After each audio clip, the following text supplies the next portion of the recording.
Maya's hands trembled as she reached for her helmet seals, every instinct screaming that she was about to commit suicide. The atmosphere outside contained chemicals that would burn her lungs and skin, and the gravity would crush her bones without the suit's exoskeleton support. But resonance of growing crystals had offered to teach her to breathe their breath without harm, and if there was even a chance that was possible, she had to try. Wait, Resonance said, its massive form shifting closer. The transition requires preparation. Your people's bodies follow different patterns than ours. We must first teach your flesh to sing in harmony with our world's song. The Kitharan extended one of its appendages, which transformed as Maya watched. What had been solid crystal became flowing liquid, then reshaped itself into something that looked almost like a human hand, though 3 times larger and shot through with veins of flowing metal. This will feel strange to your senses, Resonance warned. We will share a small portion of our cultivation song with your body, teaching it to recognize patterns of harmony rather than patterns of destruction. Do not resist the changes you feel. Maya nodded, not trusting her voice. The giant hand touched her helmet gently, and immediately she felt something impossible happening. Warmth spread through her suit's systems, but not the kind of warmth generated by heating elements or thermal regulators. This felt like warmth with intention, like energy that carried information along with temperature. Her suit's sensors went wild as readings that should have been impossible registered across all systems. The crushing gravity was still there, but somehow her bones weren't breaking under the strain. The toxic atmosphere still pressed against her helmet, but her lungs weren't burning even though she could taste something like cinnamon and starlight in the recycled air. Your species possesses remarkable adaptability, Resonance observed, its voice now seeming to come from inside Maya's head as well as through her helmet speakers. Your flesh learns new songs quickly once it understands the melody. This is why you survive in places where others perish. Maya felt her body changing in ways she couldn't describe. Not changing physically, exactly, but changing in how it related to the environment around it. The gravity was still crushing, but her muscles seemed to have found ways to work with it, rather than against it. The atmospheric pressure still pressed against her, but her organs had somehow learned to maintain their shape despite forces that should have flattened them. How is this possible? Maya gasped, feeling more alive than she had since landing on the planet. All matter wishes to express itself in patterns of complexity and beauty, Resonance explained. Your body is made of matter, just as ours are. When we teach it to hear the songs that matter sings, it can learn to harmonize rather than fighting against the world's natural rhythms. The largest of the assembled Kitharans spoke again, its harmonics now accessible to Maya in ways that bypassed her translator entirely. The small, warm thing learns quickly. Perhaps there is wisdom in studying how her people adapt to impossibility. If they can learn to cultivate rather than consume, they might indeed have knowledge worth sharing. Maya tried to process what was happening to her. According to everything she understood about biology and physics, what the Kitharans were doing should have been impossible. They seemed to be rewriting the fundamental parameters of how her body interacted with the environment, teaching her cells to function under conditions that should have been instantly fatal. The cultivation song is not magic, though it may seem so to those who have not learned to hear it, Resonance said, apparently sensing her confusion. Your people understand that matter and energy are different expressions of the same underlying reality. We have learned to work with that reality directly, teaching matter to express itself in patterns of our choosing. You're manipulating quantum fields, Maya realized, her scientific training finally catching up with her experience. Somehow you've learned to adjust the fundamental forces at a subatomic level, changing how particles interact with each other. Your words describe the surface of the truth. Resonance agreed. But understanding requires more than description. Experience the cultivation song directly, and your comprehension will deepen beyond what language can convey. Maya felt her helmet seals releasing. Though she couldn't remember consciously operating them, the environmental suit that had kept her alive since landing on Kithara Prime opened like a flower, exposing her to an atmosphere that should have killed her within seconds. Instead, she found herself breathing air that tasted like morning rain and distant lightning, feeling more awake and alive than she had in years. The gravity was still there, still far beyond anything humans had evolved to handle, but her body moved through it like a swimmer in deep water. Every step required effort, but it was manageable effort rather than the crushing struggle she had experienced in the suit. Her bones didn't break, her muscles didn't tear, and her organs continued to function despite pressures that should have flattened her. Impossible, Maya whispered. Then, laughed at the inadequacy of the word. Everything about this is impossible. Your people have a saying, the largest Keitharan observed. Sufficiently advanced technology is indistinguishable from magic. What you are experiencing is neither technology nor magic, but understanding applied to the fundamental patterns that create reality. Maya looked around the crystalline chamber with new eyes. Where before she had seen advanced but incomprehensible technology, she now perceived something far more profound. The Keitharans hadn't built their city, they had convinced the matter itself to take these forms. They hadn't generated energy, they had invited the universe's natural tendency toward complexity to express itself through their structures.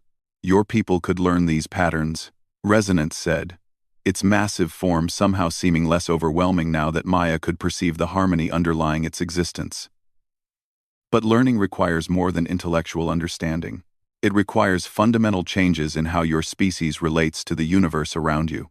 What kind of changes? Maya asked, though she suspected she already knew the answer. You must learn to invite rather than command, to cultivate rather than exploit, to grow rather than consume. The largest Keitharan explained.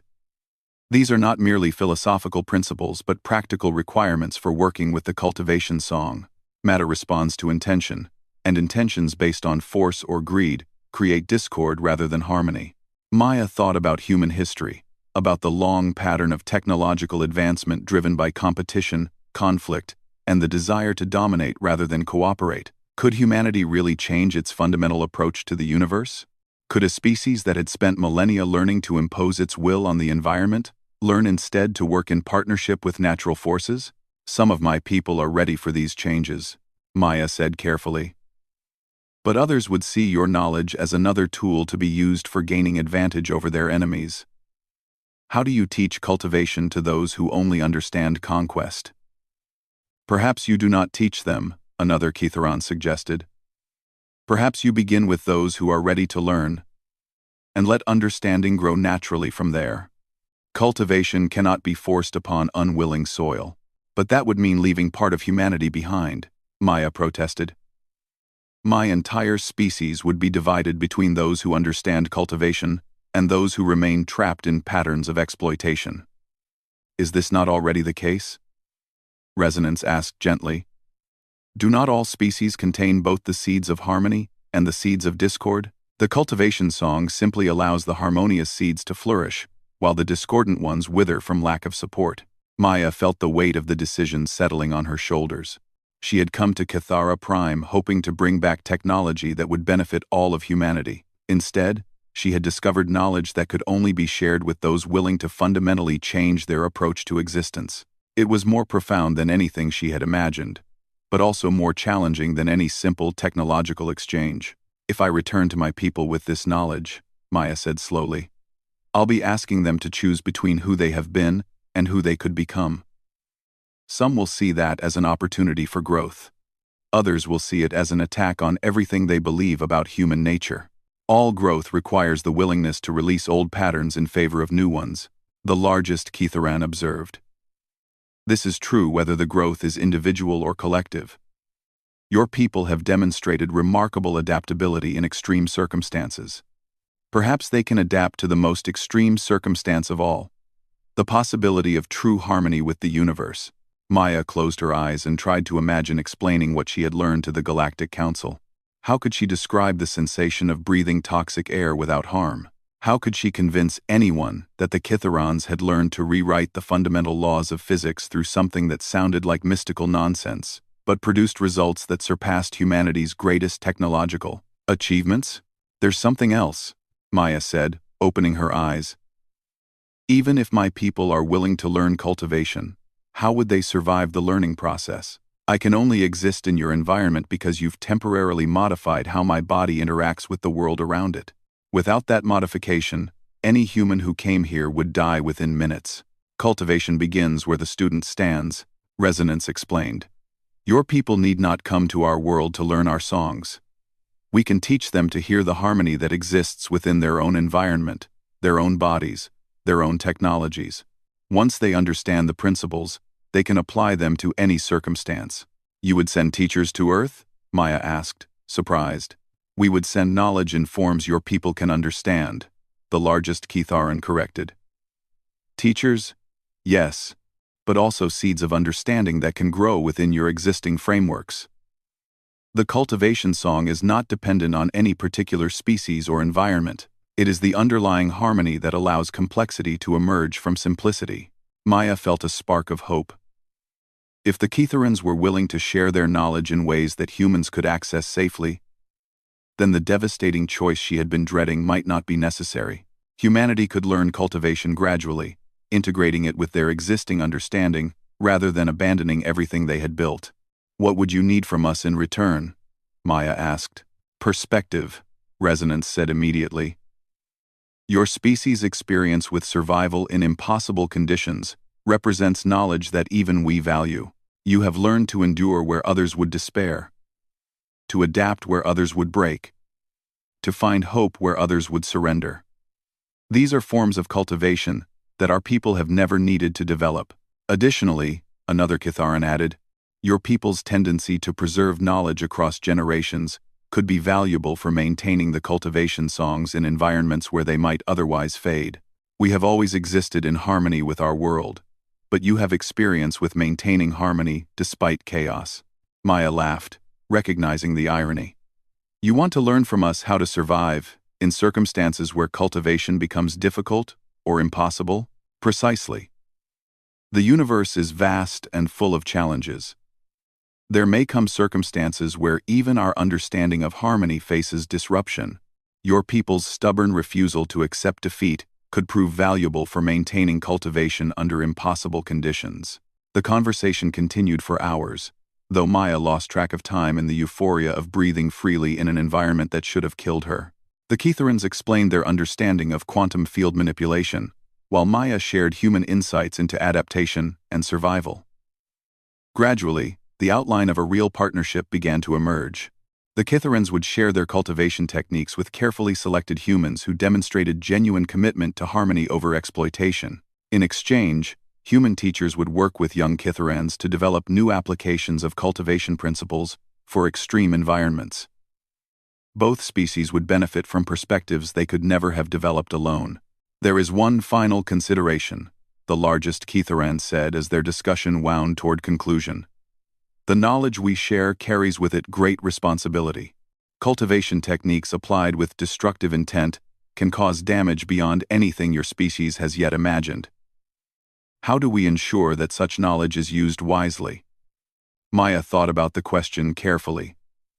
On Earth, we have traditions of mentorship and gradual advancement for dangerous knowledge. Students prove their understanding and responsibility before being taught more advanced techniques. Perhaps something similar could work here. A wise suggestion. We propose that any humans who wish to learn cultivation must first spend time among our people, demonstrating their commitment to harmony through their actions rather than their words. Only those who show genuine understanding would be trusted with the deeper songs, and any Kitharans who wish to learn human survival techniques would spend time on human worlds, learning to maintain harmony despite chaos and scarcity, Maya added. The agreement was more complex and far-reaching than anything Maya had imagined when she first stepped out of her crash pod.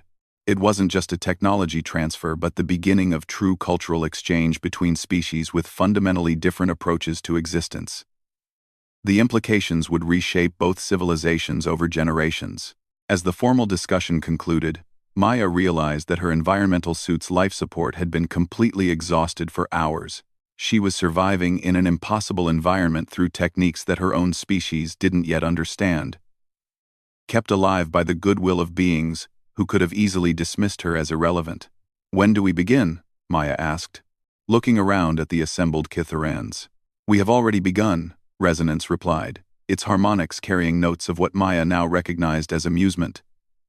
Your survival here is the first lesson. Your willingness to risk dissolution for the sake of understanding is the second. Your ability to perceive harmony despite your species' focus on conflict is the third. Maya felt tears streaming down her face, though whether they were from joy or overwhelming relief, she couldn't say.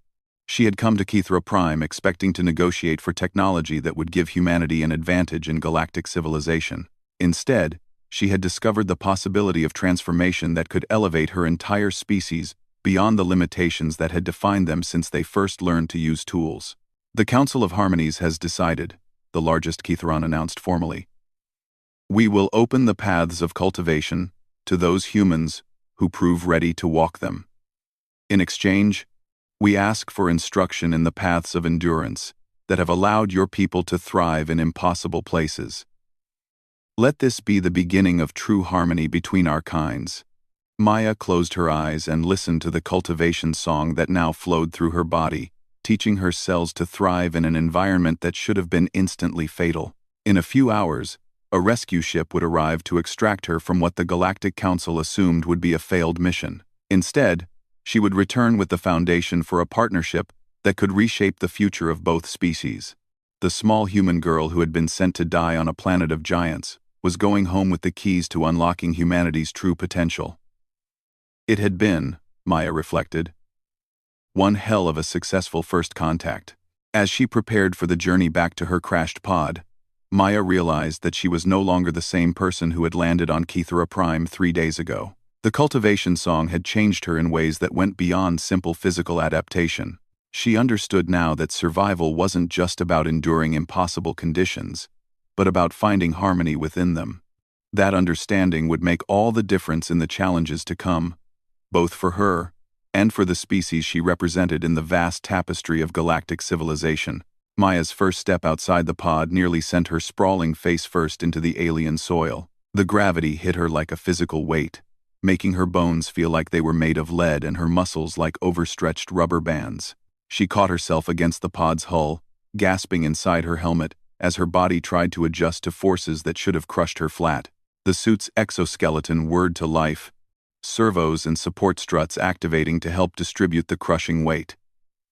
It wasn't comfortable, but it was survivable. And right now, survivable was all Maya needed. She stood slowly, testing her balance and trying to get a feel for how to move in this impossible environment. The clearing stretched for roughly 50 meters in every direction, surrounded by the crystal trees she had glimpsed from inside the pod. Up close, they were even more magnificent. Each trunk was perfectly transparent, shot through with veins of what looked like flowing metal that pulsed with soft light. The branches overhead created a canopy that filtered the sunlight into patterns that shifted and danced as the breeze moved the leaves. Maya activated her suit's recording systems and began documenting everything. The Council would want detailed reports on the planet's ecosystem, assuming she lived long enough to transmit them. Her first priority, however, was finding the Ketherans. According to her navigation system, the nearest population center was approximately 12 kilometers to the northeast, which might as well have been on another planet given how difficult movement was in this gravity. She had made it perhaps 20 meters from the pod when she heard the sound. It was low and rhythmic, like someone beating a massive drum in the distance. The vibrations traveled through the ground, making her teeth rattle inside her helmet. Maya froze, suddenly aware of how vulnerable she was in this alien environment.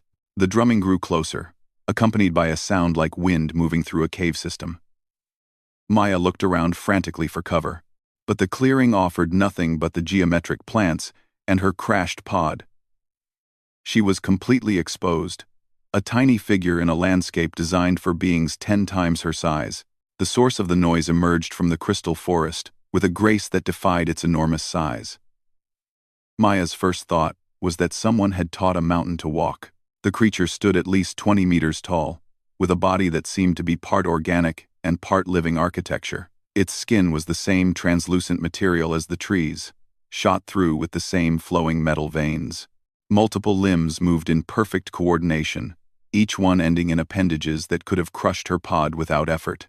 This had to be a Kytheran. Maya activated her universal translator and tried to remember every piece of first contact protocol she had ever learned.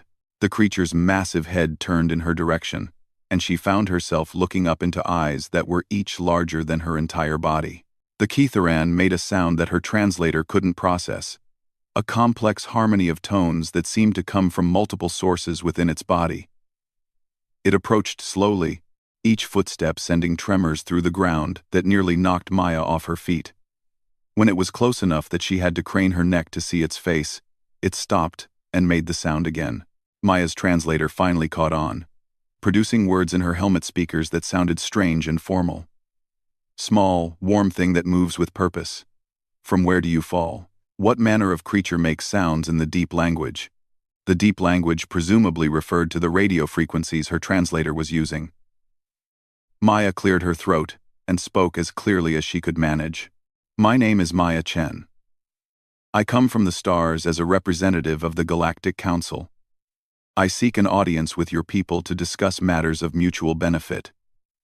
The Keitharan tilted its enormous head, studying her with an intensity that made Maya feel like a microbe under a microscope.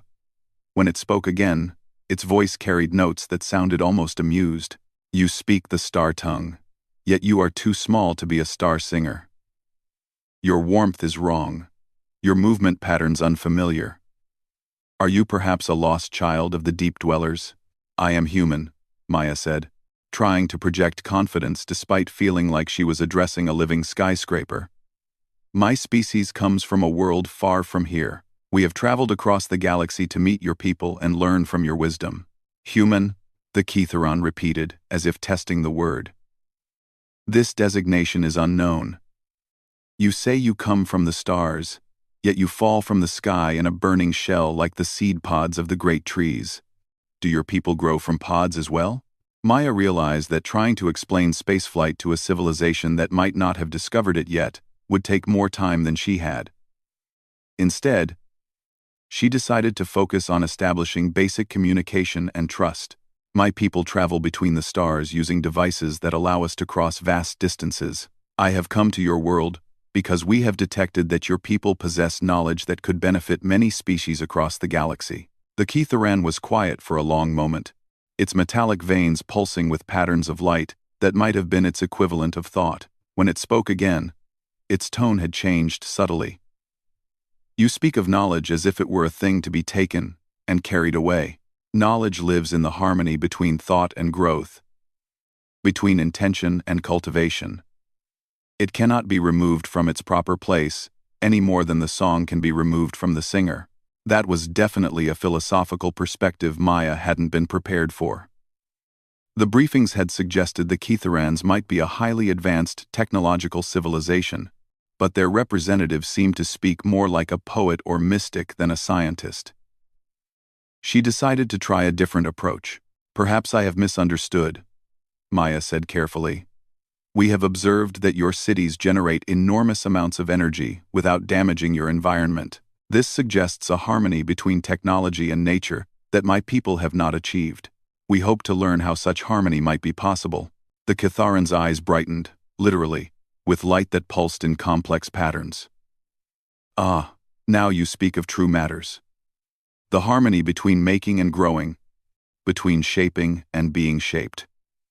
This is indeed the great work of our people.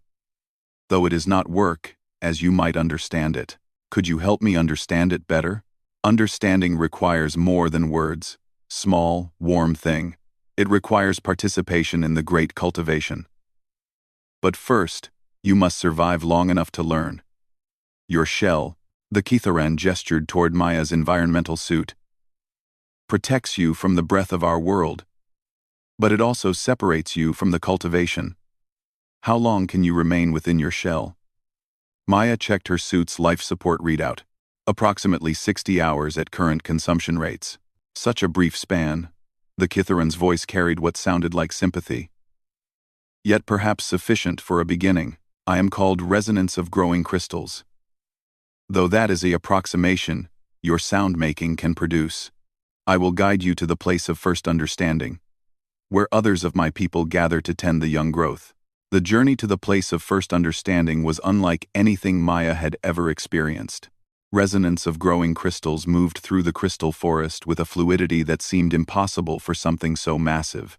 The creature's feet found purchase on what looked like solid ground, but Maya's instruments detected complex root systems and crystalline structures just beneath the surface that created a living network throughout the forest. More remarkable still was how the forest responded to the Kitharan's presence. Trees that blocked the path somehow shifted aside without any visible mechanism, their crystalline trunks bending like grass in the wind. Smaller plants reconfigured themselves to create clearer roots, and the very ground seemed to reshape itself to provide easier passage. "Your forest is alive," Maya observed, struggling to keep up despite the assistance her exoskeleton provided. Not just the plants, but the entire ecosystem functions as a single organism. "All places where my people dwell become places of cultivation," Resonance replied, its massive form moving ahead without apparent effort. "We do not build upon the world, small Maya Chen. We grow with it, teaching it new patterns of existence while learning from the patterns it teaches us." They emerged from the forest onto a ridge that overlooked a valley filled with structures that defied every assumption Maya had made about architecture. The buildings seemed to grow from the landscape itself, their crystalline walls flowing seamlessly from the bedrock. Spires twisted upward like frozen tornadoes, connected by bridges that pulsed with the same metallic veins she had seen in the trees. Energy flowed visibly through the structures, creating patterns of light that were beautiful beyond description. "The place of first understanding," Resonance announced. "Here, young Kitharans learn to hear the deep songs of matter and energy. Perhaps you too can learn to hear, despite your different nature." Maya stared at the city in wonder. This wasn't just advanced technology. It was a completely different approach to the relationship between civilization and environment. Where human cities imposed order on their surroundings, this place seemed to have negotiated a partnership with the very atoms it was built from. "How is this possible?" she whispered, her translator picking up the words and broadcasting them to Resonance. "All matter sings, small Maya Chen.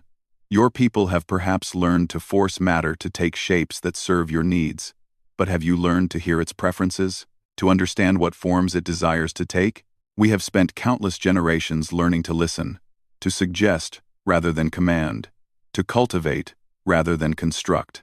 They descended into the valley along paths that formed themselves as they walked. Maya's instruments went wild trying to analyze what they were detecting.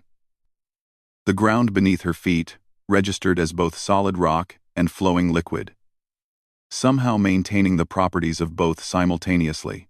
The structures around them generated massive amounts of energy, but her sensors couldn't identify any conventional power source.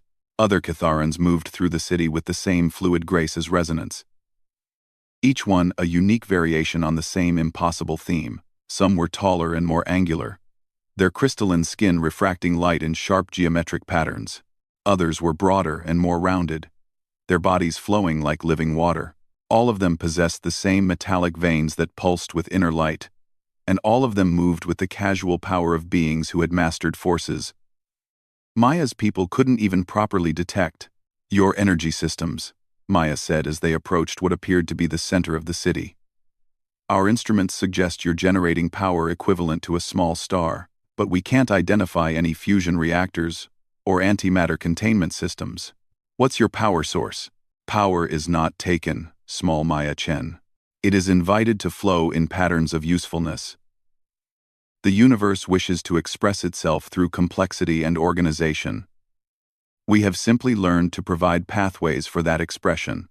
Maya's scientific training rebelled against such mystical language, but her instruments couldn't argue with the results. Whatever the Kitharans were doing, it worked on a scale that put human technology to shame. The trick was figuring out whether their methods could be adapted for use by species that hadn't spent countless generations learning to hear the songs of matter. They stopped before a structure that seemed to be part building and part enormous flower. Petals of crystalline material opened as they approached, revealing an interior space that somehow felt both vast and intimate. Other Kitharans were gathered inside, their forms creating a living mandala of light and energy. "The Council of Harmonies," Resonance explained. "They will determine whether your people are ready to learn the deeper songs." Maya straightened her shoulders and checked her translator one final time. This was why she had come to Kithara Prime. Everything up to this point had been preparation for the real challenge. convincing a civilization of giants that humanity deserved to learn their secrets.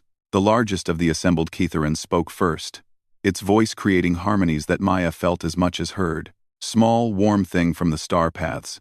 You seek knowledge that your people are not ready to hold. Your species takes, rather than cultivates, forces, rather than invites, consumes, rather than grows. Why should we share wisdom that you will use to repeat these patterns on a larger scale?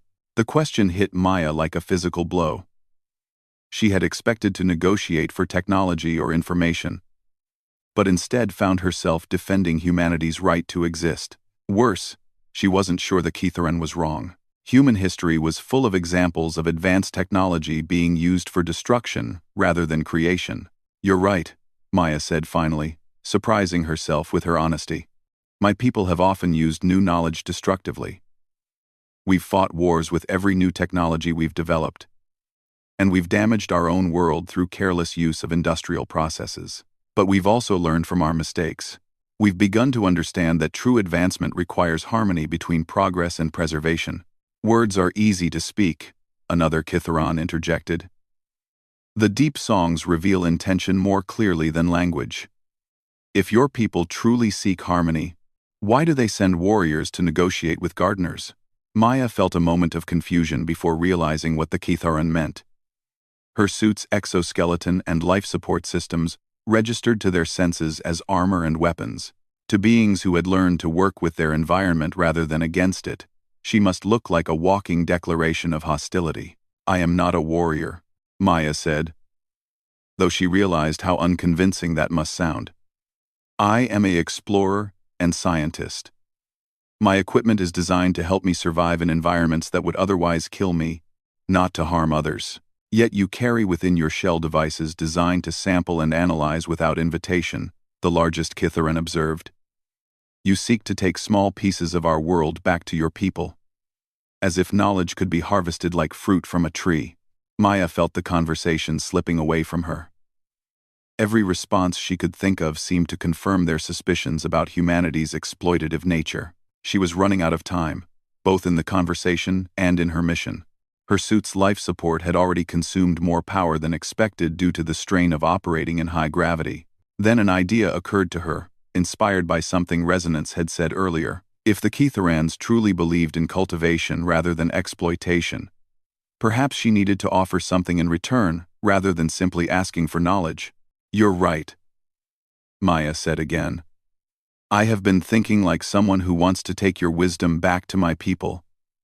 But what if instead, some of my people came here to learn your ways? What if we offered to share our own knowledge in exchange for the chance to participate in your cultivation? The assembled Ketherans went quiet, their metallic veins pulsing in synchronized patterns. Maya held her breath, waiting to see if her desperate gambit had any chance of success. An interesting proposal, the largest Ketheran said eventually. But your people's knowledge follows different patterns than ours. What could beings who think in terms of taking and forcing offer to those who practice growing and inviting? Maya thought about human achievements, trying to find something that might appeal to beings who valued harmony over power. My people are very good at surviving in impossible conditions, she said finally. We've learned to live in environments where we don't belong, to find solutions when conventional approaches fail, and we're excellent at preserving knowledge across generations, even when the original contexts are lost. Survival and preservation, Resonance mused. These are indeed valuable skills, but they speak more of endurance than cultivation. Perhaps, Maya admitted, but sometimes endurance is what allows cultivation to continue when everything seems lost. My people have experience with rebuilding after catastrophe, with maintaining hope when rational analysis suggests despair. These might be useful skills for any civilization that grows across the stars. The Ketherans exchanged more harmonic communications that Maya's translator couldn't fully parse. She waited, trying not to think about how much time she had left before her life support failed. The weight of gravity pressed down on her like a constant reminder that she was fundamentally out of place in this environment. Finally, the largest Ketheran spoke again. We will consider your proposal, small Maya Chen. But consideration requires time. and you have little time remaining in your shell. We offer you a choice. Return to your star paths now, and carry our words to your people, or remain and risk the dissolution of your shell to experience the first lessons of cultivation. Maya looked at her life support readout. Even if she left immediately, the return journey to the pod would consume most of her remaining power. But if she stayed to learn what the Kitharans might teach her, she would definitely run out of life support long before she could return to safety. It wasn't really a choice at all. Maya had come to Kithara Prime to make first contact and learn about Kitharan technology. She couldn't accomplish either goal by retreating to her pod and waiting for rescue. If she was going to fail, at least she could fail while trying to succeed. I choose to remain and learn, Maya said, surprised by how calm her voice sounded. If this is my last conversation, I'd rather spend it discovering something new than hiding in my shell. The Kitharan's light patterns shifted to something that might have been approval or might have been amusement. Resonance moved closer, its massive form somehow managing not to seem threatening despite its size. Then we begin with the first lesson, Resonance said. To cultivate harmony with matter, one must first understand that the boundary between self and environment is an illusion. Your shell protects you from our world, but it also prevents you from learning to harmonize with it. Are you willing to trust that we can teach you to breathe our breath without harm? Maya looked down at her environmental suit, the only thing keeping her alive in this impossible place. Everything about her training screamed that removing the suit would be suicide. The atmosphere was toxic, the gravity crushing, the very air filled with particles that could dissolve her flesh. But she had come to Kithara Prime to learn things that no human had ever learned before. If that required taking risks that no human had ever taken, then so be it. Tell me what I need to do, Maya said, reaching for the seals of her helmet. The massive space station Concordia Prime hung like a silver jewel against the backdrop of the neutral Kepler system. Its crystalline towers stretched for kilometers, each one housing delegates from across the galaxy. Today marked the most important diplomatic gathering in galactic history, where 12 major species would attempt to forge a lasting peace treaty after centuries of border conflicts and resource wars. Ambassador Zethkar of the Vraxian Empire adjusted his ceremonial armor as he gazed through the observation deck at the assembled fleet. Hundreds of warships from different civilizations floated in careful formation around the station. The sleek, biomechanical vessels of the Hive Collective pulsed with bioluminescent patterns. The angular, crystal-powered ships of the Astari Dominion caught starlight on their faceted hulls. The Corvan Federation's massive dreadnoughts bristled with weapon arrays, while the ethereal consortium's energy-based vessels shimmered like mirages. An impressive sight, came a voice behind him. Zethkar turned to see High Chancellor Mora Din of the Galactic Council, her tentacles writhing with nervous energy. Though I wonder if we're witnessing the dawn of peace, or the calm before the storm.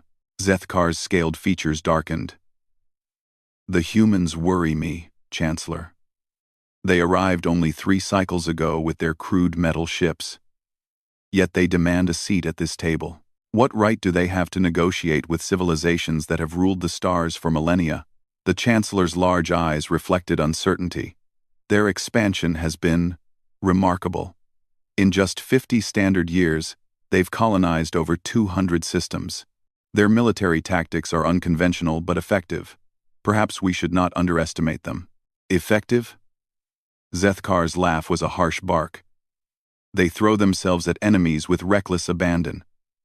They have no understanding of honor, no appreciation for the subtle art of warfare. They're barbarians with fusion drives. Across the station, in the human delegation quarters, Admiral Sarah Chen reviewed the latest intelligence reports with growing concern. Her weathered face showed no emotion as she scrolled through data on alien fleet compositions and strategic capabilities. The small human delegation consisted of only 12 people, led by Ambassador Marcus Webb. But each had been carefully chosen for their expertise.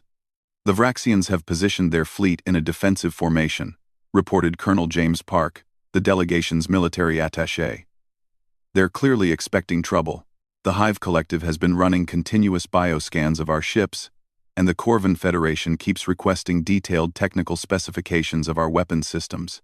Ambassador Webb, A silver-haired diplomat with kind eyes that had seen too much war set down his coffee cup. They're testing us, trying to determine if we're a threat or an opportunity. What's the status of our fleet? Admiral Chen's expression remained neutral. Task Force Prometheus is holding position at the edge of the system, as agreed. 50 ships, standard diplomatic escort, as per galactic protocol. And our real assets? Webb asked quietly. Chen's smile was thin as a blade, still cloaked and undetected.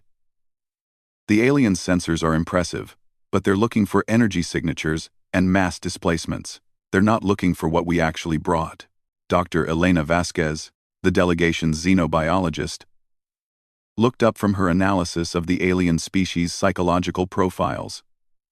We need to be careful here. Each of these species has fought the others for resources, territory, or ideology. The only reason they're even considering peace is because the galactic economy is collapsing under the weight of constant warfare. They see us as either a potential ally or a threat to eliminate. The main conference chamber of Concordia Prime was a marvel of engineering, designed to accommodate the various environmental needs of all 12 species. The aquatic collective's representatives floated in pressurized water tanks, while the silicon-based thermophiles sat in superheated containment suits. The air was a carefully balanced mixture that wouldn't poison anyone, though some species required breathing apparatus. As the session began, the tension was palpable. Each delegation sat at precisely measured distances, with force fields ready to deploy at the first sign of aggression. The Hive Collective's queen voice spoke in harmonious chords that were translated by universal communicators. The ethereal consortium's ambassador appeared only as a shimmering energy pattern barely contained within a specialized field generator. High Chancellor Moradin called the assembly to order. Honored delegates, we gather today to forge a new era of galactic cooperation. For too long, our civilizations have bled themselves dry in endless conflicts. The human delegation has requested to speak first. Ambassador Webb rose slowly, his simple black suit a stark contrast to the elaborate armor, robes, and environmental suits of the other delegates. He appeared almost fragile compared to the massive Corvan general or the imposing Vraxian war leader. Esteemed representatives, Webb began, his voice carrying clearly through the translation systems. Humanity comes to this table not as conquerors or supplicants, but as neighbors seeking understanding. We've watched your wars from the edges of known space, and we've seen the toll they've taken. Entire star systems reduced to rubble. Billions of sentient beings dead. Economies shattered. We believe there's a better way. The Vraxian delegate, General Korthax, slammed his armored fist on the table. You speak of watching, human. But where were you when the Hive Collective devoured 3 of our colonies? Where was your better way when the Corvan Federation glass-bombed our industrial worlds? The tension in the room spiked as old grievances surfaced. The Hive Queen Voice's harmonies turned discordant, translating to harsh accusations against the silicon thermophiles. The Astari Dominion's crystalline ambassador began glowing brighter, a sure sign of agitation. Webb raised his hand calmly. We were not there because we were not yet ready to offer meaningful assistance. But we are here now, and we come with a proposal that could benefit all of us. And what could you possibly offer that we haven't already considered? Sneered the ethereal consortium's energy form. Your species is barely past the chemical propulsion stage of development. Admiral Chen leaned forward slightly, catching Webb's eye. The ambassador nodded almost imperceptibly. We offer perspective, Webb said simply, and the willingness to guarantee any peace treaty with our military might. The chamber erupted in laughter from multiple species. The Corvan general's mechanical voice box crackled with amusement. Your 50 ships against the combined might of 12 galactic civilizations? Amusing. Webb's expression didn't change. General, Vex, Tar, with respect. You're thinking conventionally. Tell me, how many of your wars have been won through overwhelming force? The laughter died as the alien delegates considered this. The truth was uncomfortable. Most of their conflicts had devolved into grinding wars of attrition that nobody truly won. Our proposal is simple, Webb continued. A mutual non-aggression pact, enforced by humanity as neutral arbiters. Any species that breaks the treaty faces the full military response of the human fleet. Preposterous. The Vraxian general stood, his massive frame towering over the table. You expect us to accept the word of a species we've known for mere cycles? What guarantee do we have that you won't simply conquer us all once our fleets stand down? Webb smiled sadly. Because, General, we've already had the opportunity to conquer you all, and we chose not to. The silence that followed was deafening. Dr. Vasquez activated her personal tablet, transmitting data to the central display. Star charts appeared, showing human colony locations throughout the galaxy. For the past 27 years, Webb explained, human settlements have been established within striking distance of every major population center, of every species in this room. We've been your neighbors all along. We've watched your wars, studied your tactics, learned your weaknesses. If conquest was our goal, we would have struck during the Third Corvan-Vraxian War, when both your fleets were depleted. The alien delegates studied the star charts with growing alarm. The humans hadn't just expanded randomly, they'd systematically positioned themselves to threaten or defend any world in known space. This is impossible, whispered the Aquatic Collective's delegate through his translator. Our sensors would have detected such a massive colonization effort. Would they? Dr. Vasquez asked. Your sensors are designed to detect your own technologies. Human settlements use different energy signatures, different construction materials. We've been hiding in plain sight. Admiral Chen stood for the first time, her military bearing evident despite her civilian clothes. Delegates.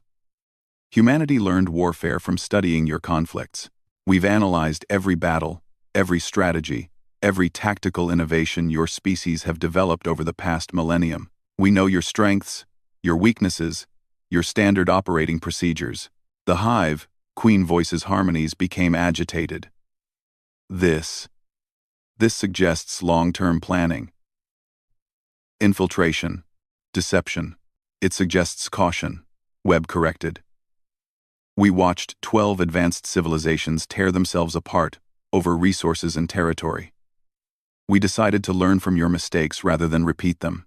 General Korthax's voice was barely controlled fury. You speak of peace while revealing that you've been spying on us for decades. How is this not an act of war?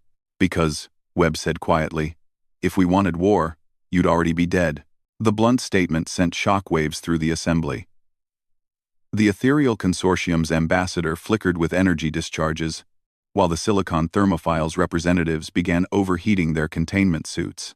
High Chancellor Moradin raised all 4 of her arms for silence. Ambassador Webb, your words border on threats. This assembly was called to discuss peace, not to exchange ultimatums. 8. Wednestate. Aldine. Webb nodded respectfully. Chancellor, I apologize if my words seemed threatening. That was not my intention. I'm simply stating facts. Humanity has had the capability to wage war against any of your civilizations for nearly 3 decades. We chose not to, because we believe in the possibility of peace.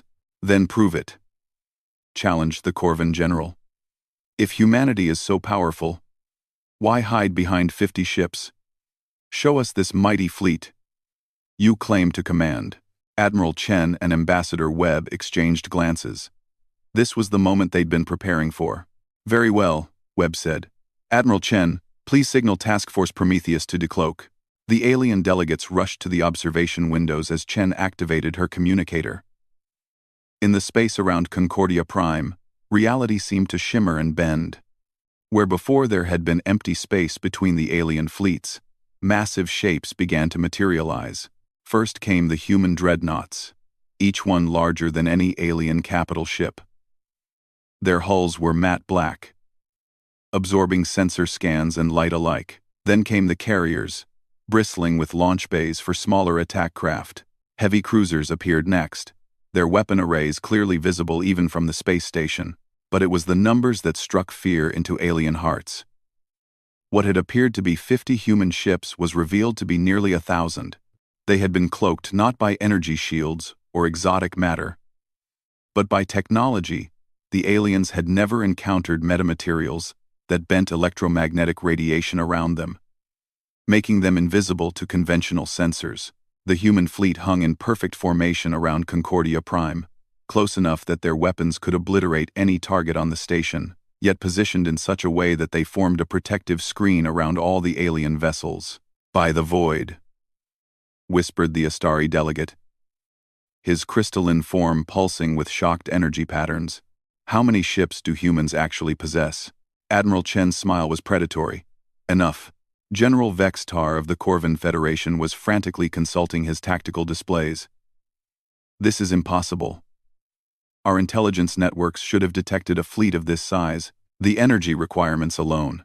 Your intelligence networks were looking for familiar technologies, Dr. Vasquez explained. Our ships run on different principles. Our FTL drives don't create the subspace distortions your sensors watch for. Our reactors don't emit the quantum signatures your passive arrays detect. We've been building a navy specifically designed to be undetectable by your methods." The Hive Queen voice's harmonies had become a single, sustained note of alarm. Through the translator, her words carried pure terror. "The humans. They've been preparing for war with us since first contact. This was planned. All of it." Webb shook his head sadly. "No, your harmony.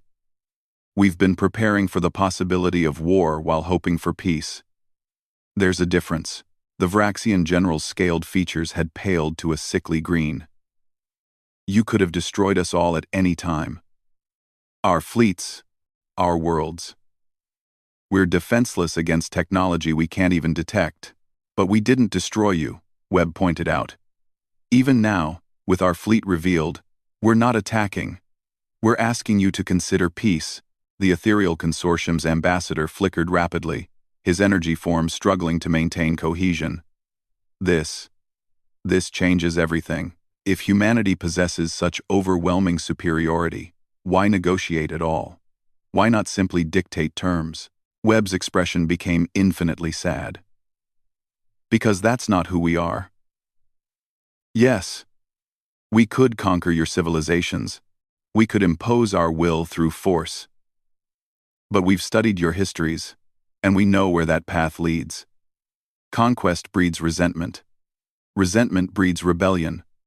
And rebellion breeds more war. We watched the Dominion Wars," Admiral Chen added. "We saw what happened when the Astari tried to impose their crystal technology on other species. 3 centuries of insurgency and terrorism. We witnessed the Hive Collective's attempt to assimilate the Outer Rim, 200 years of guerrilla warfare that devastated both sides." Dr. Vasquez activated another display, showing historical timelines. Every galactic conquest in recorded history has eventually failed. The conquered species always find ways to resist, to fight back, to cause more suffering than the initial conquest prevented. The chamber had fallen silent except for the hum of life support systems. Each alien delegate was processing the implications of humanity's revelation. They were not dealing with another conquering species, they were facing something far more dangerous. A species that could conquer them but chose not to. High Chancellor Moradin's tentacles writhed nervously.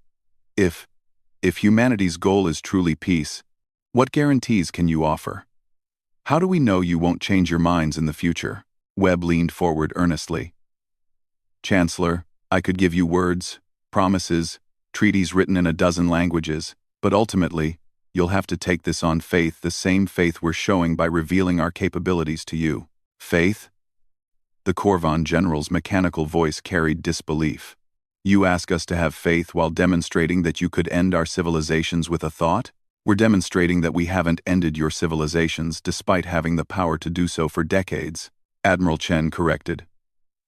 "Actions speak louder than words, General. We've had this capability for 27 years. In that time, how many human attacks have been launched against your worlds?" The answer was obvious and uncomfortable. None. The Vraxian delegate stood slowly, his massive frame trembling slightly. This assembly was supposed to be about ending our wars with each other. Instead, we discover that we've all been living at the mercy of a species we barely knew existed. "You've been living," Webb emphasized. "Your worlds are intact. Your people are alive. Your civilizations continue to evolve and grow. That was our choice. And it remains our choice. The Aquatic Collective's representative had been silent throughout the exchange, but now his translator conveyed urgent concern. The implications are staggering. If humans have been observing us for decades, they must know our military capabilities, our strategic doctrines, our technological limitations. We are completely exposed. Yes, Doctor, Vasquez said simply. Just as you would be exposed to each other if you achieved true peace and transparency. The difference is that we've chosen to use that knowledge to protect rather than exploit. The Silicon Thermophile's delegate, who communicated through heat signature modulations, posed a question through his translator. What does humanity gain from galactic peace? What is your motivation for this proposal? Webb considered the question carefully. Diversity. Innovation. Growth. Every species in this room has developed unique solutions to universal problems. The Astari's crystal technology. The Hive Collective's biological engineering. The Corvin Federation's mechanical precision. The Ethereal Consortium's energy manipulation. When civilizations fight, they focus all their innovation on warfare. When they cooperate, they create wonders. Humanity is young compared to all of you, Admiral Chen added. We've advanced rapidly, but we know we still have much to learn. We want to learn from you, to grow alongside you, to build a galaxy where all species can thrive. The ethereal ambassador's energy form stabilized slightly. And if we refuse this offer of protection? If we choose to continue our current conflicts? The question hung in the air like a sword. Webb's expression remained calm. But there was steel in his voice when he replied, Then you continue as you have. We don't impose peace at gunpoint. But understand this. We won't allow any species to achieve galactic dominance through conquest. We'll intervene to maintain balance, to prevent any one civilization from destroying the others. That's still conquest, protested the Hive Queen voice, her harmonies sharp with accusation. You're making yourselves the arbiters of galactic civilization. No, Webb said quietly. We're making ourselves the guardians. There's a difference between ruling and protecting, between conquest and intervention. The debate that followed was intense and far-reaching. Each species raised concerns, asked questions, and proposed alternatives. The humans answered each query with patience and detail, never once threatening or demanding, always explaining and requesting. As the hours passed, a picture emerged of humanity's true capabilities and intentions. They possessed not just superior military technology, but sophisticated intelligence networks, advanced scientific research, and most surprisingly, a genuine desire for peaceful coexistence. The Astari Dominion's delegate, his crystalline form dim with exhaustion, finally asked the question that everyone was thinking. If we agree to this treaty, to this human guarantee of peace, what happens to our independence? Our sovereignty? Webb's answer was immediate and firm. Nothing changes except that you stop killing each other. Humanity has no interest in governing your worlds, controlling your trade, or interfering in your internal affairs. We want you to remain exactly who you are, just without the warfare. And if conflicts arise between our species despite the treaty, pressed the Corvin general, then we mediate, Admiral Chen replied. We investigate. We determine facts, and if necessary, we intervene with precisely the minimum force required to stop the aggression and restore peace. Dr. Vasquez added, we've studied every major conflict in galactic history. In most cases, wars could have been prevented with early intervention and honest mediation. That's what we're offering a neutral party with the power to enforce fairness. The chamber fell silent again as each delegate contemplated the offer. They were being presented with something unprecedented in galactic history. Peace guaranteed not by balance of power or mutual deterrence, but by a benevolent guardian with overwhelming force. High Chancellor Moradin finally spoke, her voice heavy with the weight of decision. This is not what any of us expected from these negotiations. We came prepared to argue over territorial boundaries and trade disputes. Instead, we're being offered something that could end warfare as we know it. The question, said the Vraxian general slowly, is whether we trust humanity to keep their word, to remain benevolent guardians, rather than becoming tyrannical overlords. Webb stood and walked to the observation window, gazing out at the human fleet that surrounded Concordia Prime like a protective embrace. General Korthax, I understand your concern. It's the right question to ask. Let me tell you why you should trust us. He turned back to face the assembly, his expression grave but determined. Every species in this room achieved spaceflight through military necessity. You built warships before you built colony ships. You reached for the stars because you needed resources for your wars, or because you were fleeing from enemies, or because conquest demanded expansion. Humanity is different. We reached for the stars because we were curious. We built generation ships before we built dreadnoughts. We colonized new worlds not for conquest, but for the simple joy of discovery. War came later, and it came because we encountered civilizations that only understood force. Dr. Vasquez activated one final display, showing the developmental timelines of various human technologies. Look at our advancement pattern. Medical technology before weapons technology, environmental restoration before terraforming, educational systems before military academies. Even now, with this massive fleet, we spend more resources on hospitals and schools than we do on weapons. That, Admiral Chen said firmly, is why you should trust us. Not because we're benevolent by nature, but because we've chosen to be benevolent by design. Every human child learns about the horrors of warfare before they learn about its tactics. Every human officer swears an oath to protect life before they swear to follow orders. The Ethereal Consortium's ambassador flickered thoughtfully. This could work, but it would require unprecedented cooperation between species that have been enemies for millennia. All lasting change requires unprecedented action, Webb replied. The question is whether you're ready to take that step. As the session drew toward a close, it was clear that the galaxy stood at a crossroads. The revelation of humanity's hidden fleet had changed everything. But it was humanity's offer of protective guardianship that would reshape the future of galactic civilization. The delegates requested time to consult with their governments, but everyone in the chamber knew that the age of galactic warfare was ending. The only question was whether it would end with cooperation or with humanity's overwhelming force ensuring peace through superior firepower. As the alien delegates filed out of the chamber, each lost in their own thoughts about this monumental decision, none of them noticed the small smile that played across Ambassador Webb's lips. The first phase of humanity's plan for galactic peace had succeeded beyond their wildest hopes. The talks would continue, but the balance of power had shifted forever. Humanity had revealed its hand, and in doing so, had made it clear that the galaxy's future would be written not in the language of war, but in the vocabulary of peace, whether the other species chose it willingly or not. 3 days had passed since humanity's revelation, and Concordia Prime felt like a powder keg waiting to explode. The massive space station's corridors buzzed with activity as alien delegates huddled in urgent consultations with their homeworld governments. Encrypted communications flooded the subspace networks as each species grappled with the shocking truth about their human neighbors. In the Vraxian delegation quarters, General Korthax paced like a caged predator. His scaled hide rippled with agitation as he reviewed tactical assessments from his fleet commanders. The holographic displays around him showed detailed scans of the human vessels, and each new piece of data made their situation more dire. "The analysis is complete, General," reported Captain Thexmore, his aide-de-camp.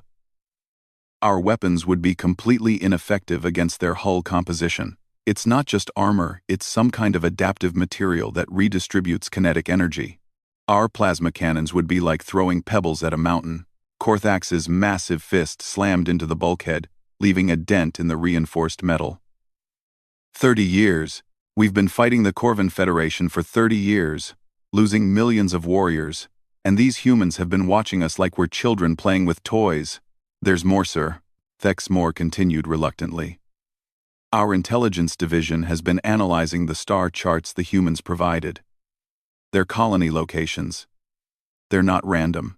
Each human settlement is positioned to control critical hyperlane junctions.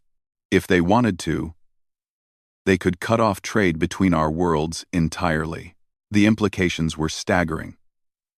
The Vraxian Empire's economy depended on trade routes that apparently ran directly through human-controlled space. Every cargo ship, every military transport, every civilian liner, all of them had been traveling past human colonies for decades without knowing it. And we never detected them. Korthax muttered. Our entire intelligence network, our sensor grids, our patrol fleets useless. Across the station, the Hive Collective's queen voice floated in her biotank, her tentacles writhing with complex emotions that her species rarely experienced individually. The collective consciousness that guided their civilization was in chaos. Millions of minds trying to process the existential threat that humanity represented. Through the translation interface, her thoughts became audible to her attendants. The calculations are disturbing. Human reproductive rates, combined with their expansion velocity, suggests they could populate the entire galaxy within 5 generations. They are not merely powerful, they are an inevitable force. Her senior bioengineer, a creature whose carapace bore the scars of a dozen conflicts, shifted nervously.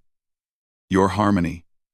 The genetic samples we've obtained from human diplomats show remarkable adaptability. Their DNA contains dormant sequences that could theoretically allow survival in almost any environment. This species was designed for galactic colonization. Designed or evolved? The Queen voice asked, her harmonics carrying deep concern. Unknown. But their biological structure suggests purpose beyond natural selection. They are too perfect for expansion, too adaptable for contact with alien species.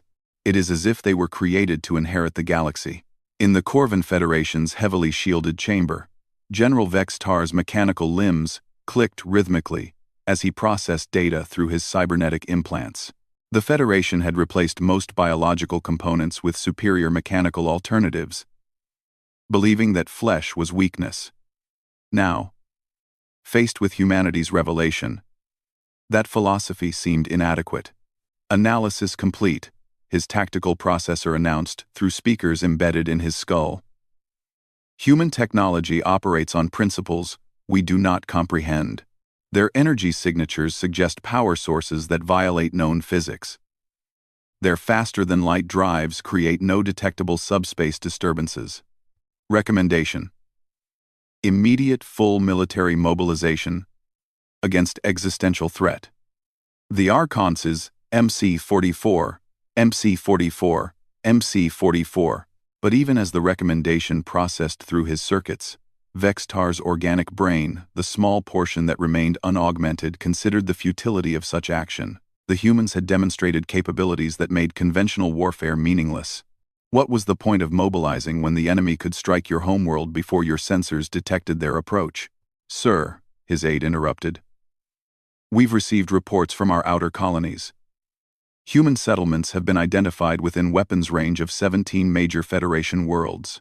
They could have attacked us at any time over the past 2 decades. Vex-Tar's optical sensors focused on the tactical display. Red markers showed human positions. Blue markers showed Corvan worlds. The pattern was clear. Humanity had been in position to decapitate the Federation's military and industrial capabilities for years. They could have ended the war with the Vraxians by eliminating both sides, he realized. Instead, they watched us bleed ourselves white, while they built their strength.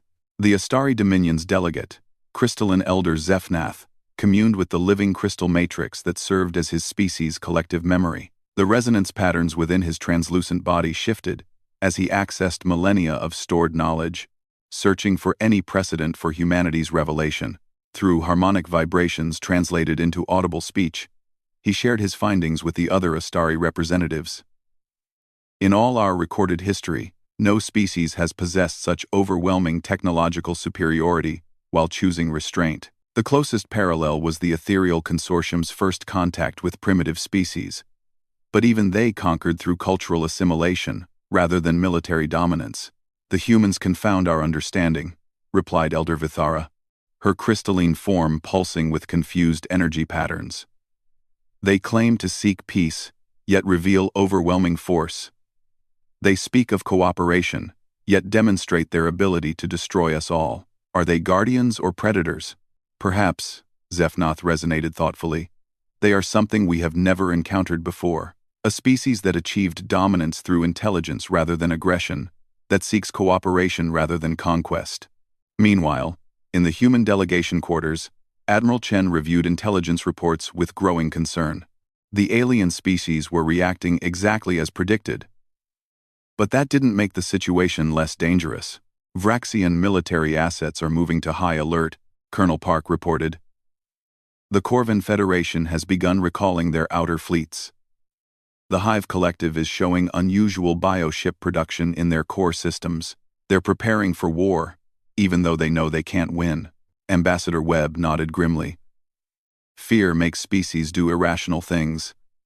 They know we could defeat them. But some of them would rather die fighting than accept our protection. Dr. Vasquez looked up from her analysis of alien communication intercepts. It's more than fear, Ambassador. It's pride. These are civilizations that have defined themselves through their military prowess, their conquest of space, their dominance over other species. Accepting human guardianship means admitting that they're no longer the apex predators they believed themselves to be. Admiral Chen activated a secure communication link. Task Force Prometheus. This is Alpha Command. Maintain current positions but prepare for possible hostile action. Some of our guests might decide that a glorious death is preferable to peaceful surrender. Understood, Admiral.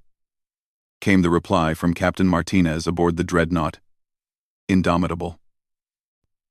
All ships report ready status. Should we begin active scanning of alien vessels? Negative. Continue passive monitoring only. We don't want to appear threatening unless they force our hand. Webb walked to the observation window and gazed out at the alien fleets surrounding Concordia Prime. The irony is that we're offering them exactly what they claim to want: an end to warfare, economic prosperity, freedom to develop their civilizations without fear of attack. But because it comes from us, because it requires acknowledging our superiority, they see it as defeat rather than victory. Perhaps, Dr. Vasquez suggested, we need to give them a way to save face, something that allows them to accept our proposal without feeling conquered. The next morning's session was delayed as emergency consultations continued among the alien delegations. When the assembly finally reconvened, the atmosphere was electric with tension. Each species had made their decision about humanity's offer, and the consequences would reshape galactic civilization. High Chancellor Moradine called for order, her tentacles betraying her nervousness despite her diplomatic training. Honored delegates, we have received preliminary responses from your respective governments. Before we proceed with formal discussions, I believe it would be beneficial to address some concerns that have been raised. The Vraxian general stood first, his massive frame radiating barely controlled fury. The Vraxian Empire demands clarification. Ambassador Webb, you claim to offer protection and guarantees of peace. But what assurance do we have that humanity won't simply replace us as the dominant force in the galaxy? Webb's response was calm and measured.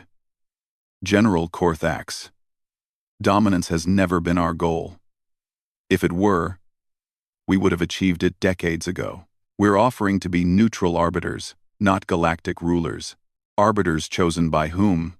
The Corvan general interjected, his mechanical voice cutting through the translation static. What gives humanity the right to determine the fate of civilizations that existed before your species discovered fire? Admiral Chen leaned forward. With respect, General Vextar, right has nothing to do with it. Capability does. We have the power to enforce peace, and we're offering to use it for everyone's benefit. The alternative is continued warfare that benefits no one. The Ethereal Consortium's energy form ambassador flickered with agitation. This is conquest disguised as benevolence. You seek to make us dependent on your protection, to reduce proud civilizations to client states under human oversight. Dr. Vasquez activated her display, showing economic projections. Client states? Look at these numbers. Under the current system of constant warfare, your combined civilizations lose approximately 40% of their gross domestic product to military expenditures. Your populations suffer under rationing and conscription. Your scientific advancement is focused entirely on weapons development. Under our proposal, she continued, Military spending could be reduced to minimal defensive forces. The resources currently wasted on warfare could be redirected to infrastructure, education, exploration, and quality of life improvements. Each species would become wealthier and more advanced, not more dependent. The Aquatic Collective's representative raised a troubling point. But what happens when humanity inevitably fractures? Your species is young, unified by the challenge of expansion. What occurs when internal human conflicts arise? Who protects the galaxy from civil war among the Guardians? The question struck at one of humanity's greatest fears, that their own unity might not survive their success. Webb's answer came after a long pause. That's a valid concern, and one we've considered extensively. Human civilization has built-in safeguards against exactly that scenario. Our government structure is designed to prevent the concentration of power that could lead to tyranny. Our military swears allegiance to principles, not individuals. And most importantly, we've learned from your histories. We've seen what happens when powerful species fragment: the Dominion Wars, the Hive Collective's schism crisis, the ethereal ascension conflicts. We've designed our institutions specifically to prevent such fragmentation. The Hive Queen Voice's harmonies carried deep skepticism. All civilizations believe they are immune to the forces that destroyed their predecessors. History suggests otherwise. You're right, Admiral Chen acknowledged. Which is why we're not asking you to trust us indefinitely. We're proposing a trial period, 50 standard years of guaranteed peace under human protection. At the end of that period, if any species wishes to withdraw from the agreement, they're free to do so. The Silicon Thermophiles delegate posed a practical question. What specific mechanisms would govern this arbitration? How would disputes be resolved? What constitutes grounds for intervention? Webb activated his personal display, showing a detailed framework document. We've drafted a comprehensive set of protocols. Any interspecies conflict would be subject to mandatory mediation. If mediation fails, the matter goes to an arbitration panel, consisting of representatives from all species, including humanity. Only if arbitration fails and one party initiates military action would humanity intervene directly. And the nature of that intervention? Pressed the Astari elder. Precisely calibrated to stop the aggression with minimal force, Admiral Chen replied. Our goal would be to separate the combatants and force them back to the negotiating table, not to punish or conquer. The debate continued for hours, with each species raising objections, concerns, and alternative proposals. Through it all, the human delegation remained patient and responsive, addressing every question with detailed answers and concrete proposals. But beneath the diplomatic discourse, tensions were rising. Several alien delegations had received new orders from their home governments. Orders that would change the nature of the negotiations entirely. As the session approached its midday recess, the Vraxian general stood and made an announcement that sent shockwaves through the assembly. The Vraxian Empire has consulted with allied civilizations and reached a decision regarding humanity's proposal. We respectfully decline your offer of protection. The chamber erupted in surprised murmurs and agitated communications between delegates. This was the first formal rejection of humanity's proposal, and it carried enormous implications. Furthermore, General Korthax continued, his voice carrying grim determination. The Vraxian Empire, in alliance with the Corvan Federation and the Silicon Thermophile Aggregate, hereby demands that humanity withdraw all military forces from this system and submit to inspection of their claimed territorial holdings by a joint investigative commission. The ultimatum hung in the air like a challenge. General Vex Tar of the Corvan Federation stood to add his support. The Federation concurs. Humanity's hidden expansion represents a clear and present danger to galactic stability. We demand transparency and verification of your true capabilities and intentions. Ambassador Webb's expression remained calm, but his eyes hardened slightly. Gentlemen, I'm disappointed but not surprised by your response. However, I must point out that you're making demands of a species that has just demonstrated overwhelming military superiority. What exactly do you hope to achieve through ultimatums? We hope to preserve our dignity and independence, Korthax replied. Better to die free than live as vassals, no matter how benevolent the master claims to be. The Hive Queen voice's harmonies joined the chorus of rejection. The collective agrees. We cannot accept guardianship from a species that has deceived us for decades. Trust cannot be built on foundations of lies and hidden agendas. Admiral Chen stood slowly, her movement drawing every eye in the chamber. Delegates, you seem to be under the impression that this is a negotiation among equals. Let me clarify something for you. She activated her communicator and spoke clearly. Task Force Prometheus, this is Admiral Chen. Please demonstrate our scanning capabilities for our guests. Within seconds, holographic displays materialized above each alien delegation's table. The displays showed detailed internal schematics of their respective flagships, weapon configurations, shield generators, reactor cores, and crew quarters mapped with impossible precision. These scans were taken through your ship's military-grade shields and armor, Chen explained calmly. We know the exact position of every weapon, every system, every person aboard your vessels. Your security is an illusion. The demonstrations continued as the human fleet revealed more of its capabilities. Passive sensor sweeps mapped the interior of Concordia Prime itself, showing the location of every delegate, every security officer, every hidden weapon. Energy dampeners temporarily disabled non-critical systems on alien ships, proving that humanity could cripple their vessels without firing a shot. You see? Webb said into the stunned silence that followed. We're not asking for your cooperation because we need it. We're asking because we want it. There is a difference, and that difference is what separates us from conquerors. General Korthax's scaled features had paled, but his voice remained defiant.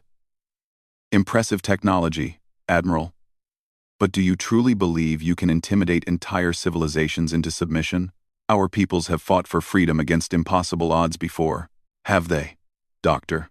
Vasquez asked quietly. General, when has any of your species faced an enemy that could disable your ships without firing a shot? When have you fought an adversary that knew the location of every military installation, every government center, every population hub in your territory? She activated another display, showing real-time surveillance feeds from major alien worlds. The images were clearly taken from orbit city centers, military bases, industrial complexes, all observed in perfect detail. We're not threatening you, she continued. We're simply showing you reality. Humanity could end any or all of your civilizations within hours if we chose to. The fact that your worlds still exist, that your people still live, that your governments still function, that's because we have chosen mercy over conquest, cooperation over domination. The ethereal consortium's ambassador flickered desperately. This is madness. You reveal your overwhelming power and then claim to want peace? How can we trust beings who could annihilate us on a whim? Because, Webb said gently, we've had that whim for decades and never acted on it. Actions speak louder than words, and our actions have consistently been those of protectors, not predators. The session devolved into chaos as alien delegates shouted accusations and demands in a dozen languages. The translation system struggled to keep pace with overlapping conversations as species that had been enemies for centuries suddenly found themselves united in fear of humanity. Through it all, the human delegation remained calm, answering questions when asked, but making no threats and offering no ultimatums. They had revealed the truth, demonstrated their capabilities, and made their proposal. Now it was up to the galaxy to decide how to respond. As the day's session ended without resolution, it was clear that the peace talks had reached a critical juncture. Humanity had shown its hand completely overwhelming force coupled with genuine desire for cooperation. The alien species now faced a choice that would determine the future of galactic civilization. They could accept human guardianship and enter an era of unprecedented peace and prosperity. Or they could reject it and face the consequences of defying a species that held the power of life and death over entire civilizations. The next session would bring their final answer, and with it, the dawn of a new age, whether born through wisdom or written in the ashes of those who chose pride over prudence. As night fell over Concordia Prime, emergency sessions continued in every alien delegation. Subspace communications burned with urgent messages to home governments. Military commanders calculated impossible odds, while diplomats searched for alternatives to submission or annihilation. In their quarters, the human delegation prepared for what might be the most important day in galactic history. They had offered peace, demonstrated their power, and shown their restraint. Tomorrow would reveal whether the galaxy was ready to accept a new order, or whether it would choose the familiar path of warfare over the uncertain promise of human protection. The stakes could not be higher, and failure would mean the end of everything the peace talks had hoped to achieve. But success would bring something unprecedented in galactic history. True, lasting peace, under the watchful eye of humanity's benevolent guardianship. The choice lay with the aliens now, and everyone at Concordia Prime knew that whatever decision they made would echo throughout the galaxy for generations to come. The fourth day of negotiations dawned with Concordia Prime in a state of barely controlled chaos. Emergency sessions had continued through the night as alien governments grappled with humanity's ultimatum: accept protection or face the consequences of rejecting the most powerful military force in galactic history. In the Vraxian delegation quarters, General Korthax stood before a holographic projection of the Vraxian High Council. The massive warrior's scaled features were grim as he delivered his final report. Honored counselors, the situation is clear. Humanity possesses overwhelming technological and numerical superiority. Our analysts estimate they could conquer the Empire within 72 hours if they chose full military engagement. High Counselor Thrakvan, an ancient Vraxian whose scarred hide bore testament to decades of warfare, leaned forward in his council chamber. And yet you recommend we reject their proposal? I do, Korthax replied firmly. Honorable submission is still submission. Our people have fought for independence for 10,000 years. We cannot simply surrender our sovereignty because we face a superior enemy, even if that surrender would end the wars that have bled our people dry, asked Counselor Miratel, her voice carrying the weariness of a leader who had seen too many young warriors die. Better to die as Vraxians than live as human pets, Korthax declared. Our ancestors faced impossible odds against the Ethereal Consortium's first expansion. They faced annihilation during the Silicon Thermophile invasions. Each time, they chose to fight rather than kneel. That is what makes us Vraxian. The debate among the Vraxian leadership reflected similar conversations happening across the galaxy. Pride warred against pragmatism. Independence fought against survival. Honor contested with wisdom. In the Korvan Federation's command center, General Vextar processed tactical scenarios through his cybernetic implants. The mechanical portions of his brain calculated probabilities while his remaining organic neural tissue grappled with emotions that his enhanced systems couldn't quantify. Probability of Federation victory against human forces, 0.003%, his tactical processor announced. Probability of significant damage to human fleet during Federation defeat, 0.001%. Recommendation unchanged, immediate surrender and acceptance of human terms. But his organic mind rebelled against the cold logic of his implants. Probability calculations cannot account for the value of freedom, he told his assembled staff officers. The Federation was built by beings who chose mechanical enhancement over biological weakness. We became stronger by abandoning flesh for steel, chaos for order, emotion for logic. We will not abandon our principles now. Captain Rex, though, whose cybernetic implants were less extensive than his generals, raised a concern. Sir, our simulations show that continued resistance will result in the complete destruction of Federation military assets and potential civilian casualties in the billions. Is principle worth such a cost? Vextar's optical sensors focused on the tactical display showing human fleet positions. Captain, what is existence without purpose? What is survival without meaning? If we accept human guardianship, we become obsolete, a client species dependent on alien protection for our very survival. The Federation would cease to exist in any meaningful sense. Across the station, the Hive Collective faced a crisis unlike any in their species' history. The Queen voice floated in her biotank, but she was no longer speaking for a unified consciousness. For the first time in millennia, the Hive mind was experiencing discord. Through her translation interface, the conflict became audible. Voices. different voices. Some speak of survival, others of resistance. The harmony is broken. We cannot reach consensus. However, things we're watching, things we're watching, things we're watching, things we're watching. Her attendants watched in alarm as their leader's bioluminescent patterns fluctuated wildly. The Hive Collective's greatest strength, their ability to think and act as one, had become a weakness when faced with an impossible choice. Your harmony. One of her bioengineers ventured carefully. Perhaps we could request additional time for consideration?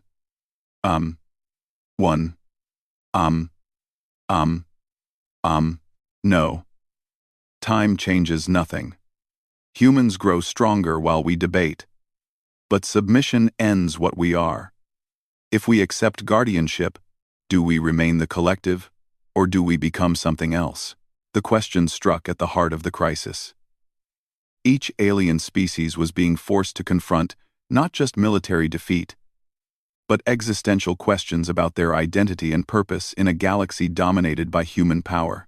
In the Astari Dominion's crystalline chamber, Elder Zephnath resonated with frequencies of deep contemplation. The living crystal matrix that stored their civilization's memories pulsed with confused energies as millennia of stored knowledge failed to provide guidance for their current predicament. The resonance patterns are unclear, he harmonized to his fellow elders. In all our recorded history, no civilization has faced such a choice. Accept protection from a benevolent hegemon, or resist and face annihilation. The precedents do not exist. Elder Vithara's crystalline form pulsed with frustrated energy. Perhaps that is because such a choice has never been offered before. The humans claim benevolence, but they enforce it with overwhelming force. Is this truly different from conquest? The difference, Zephnath replied thoughtfully, may lie in their demonstrated restraint. They could have destroyed us already, yet they choose negotiation. They could have conquered without warning, yet they reveal their strength and ask for cooperation. Or they are so confident in their superiority that they believe resistance is meaningless, Vithara countered. Perhaps this is simply a more sophisticated form of conquest, one that makes the conquered complicit in their own submission. Meanwhile, in the human delegation quarters, the atmosphere was tense despite their overwhelming advantage. Admiral Chen reviewed intelligence reports with growing concern. The alien fleets are adopting suicide formations, Colonel Park reported grimly. The Vraxians have moved their dreadnoughts into positions that would maximize casualties if they self-destruct. The Korvan Federation has armed their ships with cobalt warheads. They're prepared to irradiate their own vessels to deny us salvage. Dr. Vasquez looked up from her psychological analyses. It's exactly what we feared. We've pushed them into a corner where they see death as preferable to submission. Their pride won't allow them to accept our offer, no matter how beneficial it might be. Ambassador Webb stared out at the alien fleets, his expression heavy with regret. We knew this was a possibility. Species that have defined themselves through warfare and conquest don't easily accept guardianship, even benevolent guardianship. The question, Admiral Chen said quietly, is how far we're willing to go. If they choose death over submission, do we honor that choice, or force them to accept our protection? It was the fundamental dilemma of benevolent hegemony. At what point did protection become oppression? When did saving a species from itself cross the line into tyranny? Webb's answer came after a long pause. We follow the plan. We make our final offer, demonstrate the consequences of rejection, and let them choose. If they choose death over life, honor over survival, then we respect that choice, even if it breaks our hearts. As the final negotiating session convened, the tension in the assembly chamber was palpable. Each delegation knew that the next few hours would determine the fate of galactic civilization. The human offer was clear: accept protection and prosper, or reject it and face the consequences. High Chancellor Moradin called the session to order, her tentacles betraying her nervousness despite her diplomatic training. Honored delegates, we have reached the moment of final decision. Each government has had time to consider humanity's proposal. Ambassador Webb, would you care to restate your offer? Webb stood slowly, his bearing dignified despite the weight of the moment. Esteemed representatives, Humanity's proposal remains unchanged. We offer to serve as neutral arbiters and protectors of galactic peace. We ask only that you cease hostilities against each other and submit disputes to mediation. In return, we guarantee your security, your independence in internal affairs, and your prosperity through reduced military expenditures. The choice is yours, he continued. Accept our protection and enter an era of unprecedented peace and growth, or reject it and continue as you have, though you must understand that we will not allow any species to achieve galactic dominance through conquest. General Korthax rose first, his massive frame radiating defiant determination. The Vraxian Empire has consulted with its allies and reached a final decision. We reject humanity's offer of protection. We choose freedom over safety, honor over submission. General Vextar of the Corvan Federation stood next, his mechanical voice carrying metallic resolution. The Federation concurs. We were not built to kneel before alien powers, regardless of their claims of benevolence. We choose independence. The Hive Queen voice's harmonies were discordant as she spoke. The collective is divided. But the stronger voices choose resistance. We reject human guardianship. One by one, the major powers declared their positions. The Silicon Thermophiles chose resistance. The Astari Dominion voted for independence. Even the Ethereal Consortium, despite their philosophical nature, rejected human protection. Only the smaller civilizations, the Aquatic Collective, the Crystalline Hegemony, and the Botanical Confederacy, accepted humanity's offer. They had less pride to lose, and more to gain from guaranteed protection. Admiral Chen stood as the last rejections were declared. I'm deeply saddened by your choices, but I respect them. You've chosen to prioritize your independence over your survival, and there's honor in that decision. However, she continued, her voice taking on a harder edge, you should understand the implications of your choice. Humanity will not allow this galaxy to continue tearing itself apart through endless warfare. If you reject our protection, you reject our restraint as well. Ambassador Webb activated his communicator. Task Force Prometheus, initiate Operation Guardian's Gambit. Show our friends the future they're choosing. What happened next would be remembered as the most terrifying demonstration of military power in galactic history. The human fleet, which had remained in defensive positions around Concordia Prime, suddenly dispersed with impossible speed. Within minutes, human ships appeared in every major star system controlled by the rejecting species. Not just the core world's every significant population center, military installation, and industrial complex in Vraxian, Corvan, Hive Collective, Silicon Thermophile, Astari, and ethereal space. The speed of deployment was impossible by known physics. The humans had not just cloaked their ships, they had positioned them throughout the galaxy and kept them hidden for decades.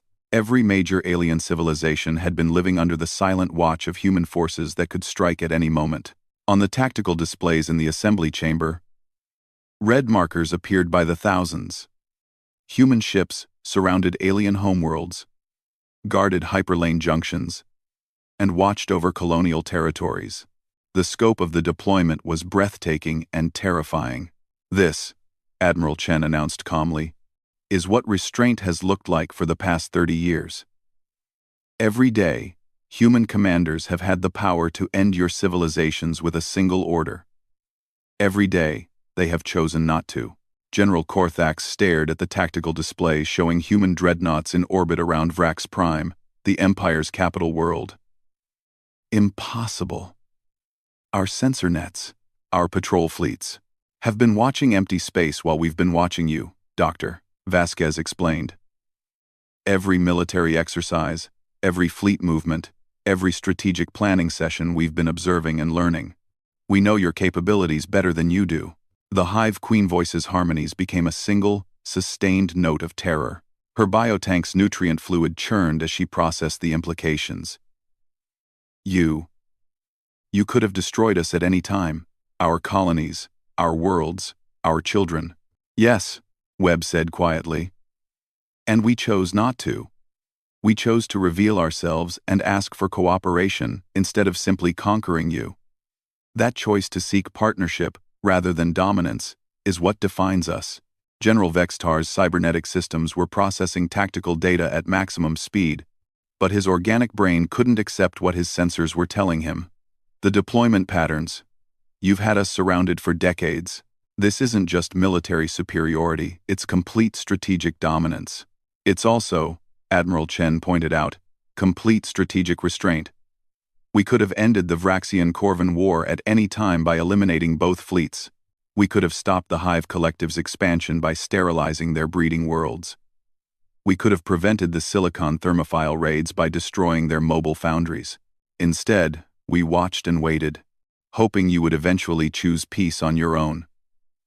When that didn't happen, we decided to offer you a better alternative.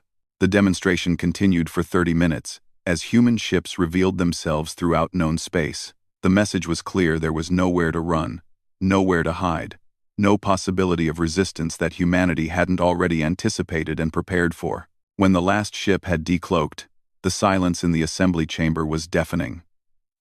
The alien delegates stared at displays showing the true extent of human power, trying to process the revelation that their entire civilizations existed only because humanity allowed it. Elder Zephnoth of the Astari Dominion finally broke the silence, his crystalline form pulsing with resigned acceptance. This changes everything. We believed we were choosing between independence and protection. Instead, we were choosing between cooperation and subjugation. No, Webb corrected gently. You're still making the same choice. The only difference is that now you understand the full context. We're not threatening you with destruction if you reject our offer. We're simply showing you that your independence was always an illusion. Then what? Demanded General Korthax. If we're already at your mercy, why the negotiations? Why not simply dictate terms? Admiral Chen's expression softened slightly. Because that's not who we are, General. We could have conquered you decades ago, but we chose not to.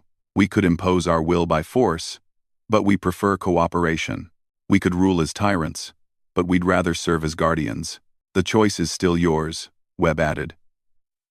Accept our offer and work with us to build a better galaxy. Or reject it and continue your wars, but understand that we will intervene to prevent any species from gaining the upper hand. The age of galactic conquest is over. One way or another. Dr. Vasquez activated a new display showing projected outcomes. Under continued warfare with human intervention, your civilizations will stagnate. Resources will be wasted on military buildups that serve no purpose. Innovation will be stifled by the knowledge that any advantage will be neutralized by human action. Under our protection, she continued, those same resources can be redirected toward exploration, research, cultural development, and quality of life improvements. You can become everything you're capable of becoming, instead of remaining trapped in cycles of violence. The Aquatic Collective's delegate, who had already accepted humanity's offer, spoke up. The choice seems clear. Humanity offers us the chance to transcend our limitations, to become more than we've ever been. Why do you resist this gift? General Vextar's mechanical voice carried bitter irony. Because it's not a gift freely given, when the alternative is extinction. This is conquest with a velvet glove, no less complete for being gentle. Is it? Webb asked. Tell me, General.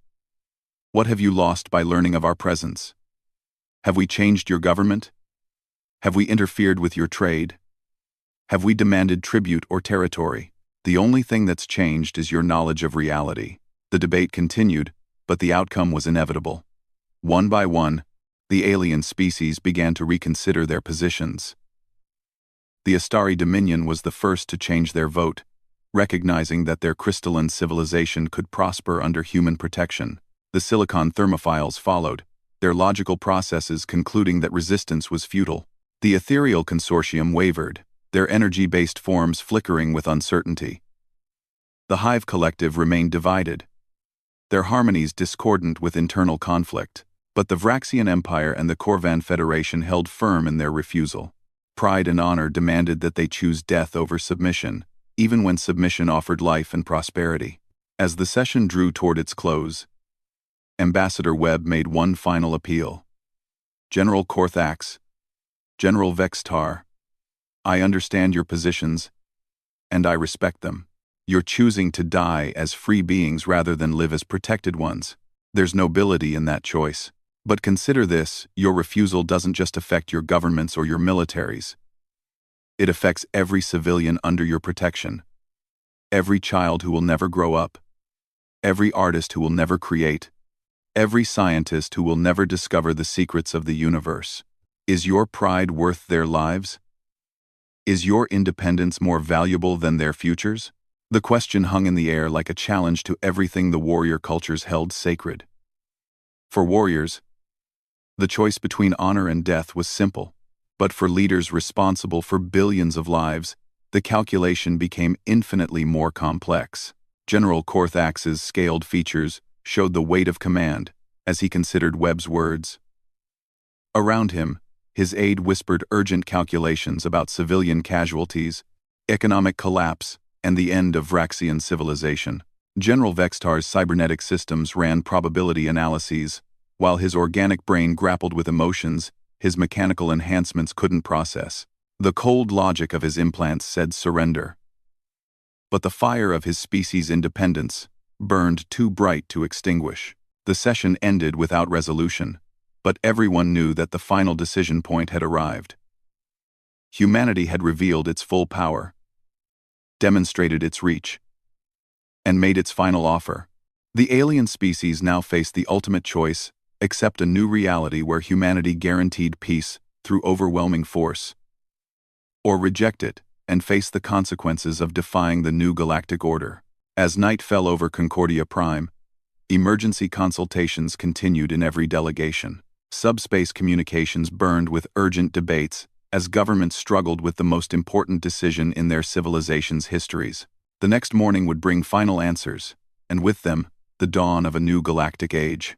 Whether that age would be born through wisdom or written in the ashes of those who chose honor over survival remained to be seen. But one thing was certain: the galaxy would never be the same. Humanity had stepped onto the galactic stage, not as conquerors, but as guardians, whose power was matched only by their restraint. The question was whether the other species were wise enough to accept that guardianship while it was still offered freely. The choice would define the future of every sentient being in known space, and the consequences would echo through the stars for generations to come. The transport ship Crimson Dawn shuddered as another plasma bolt struck its hull. Marine Sergeant Jake Morrison gripped his rifle tighter and glanced at the alien soldiers huddled nearby. The Zalarian troops looked nervous, their blue-scaled faces glistening with sweat under the dim emergency lighting. "First time fighting alongside humans?"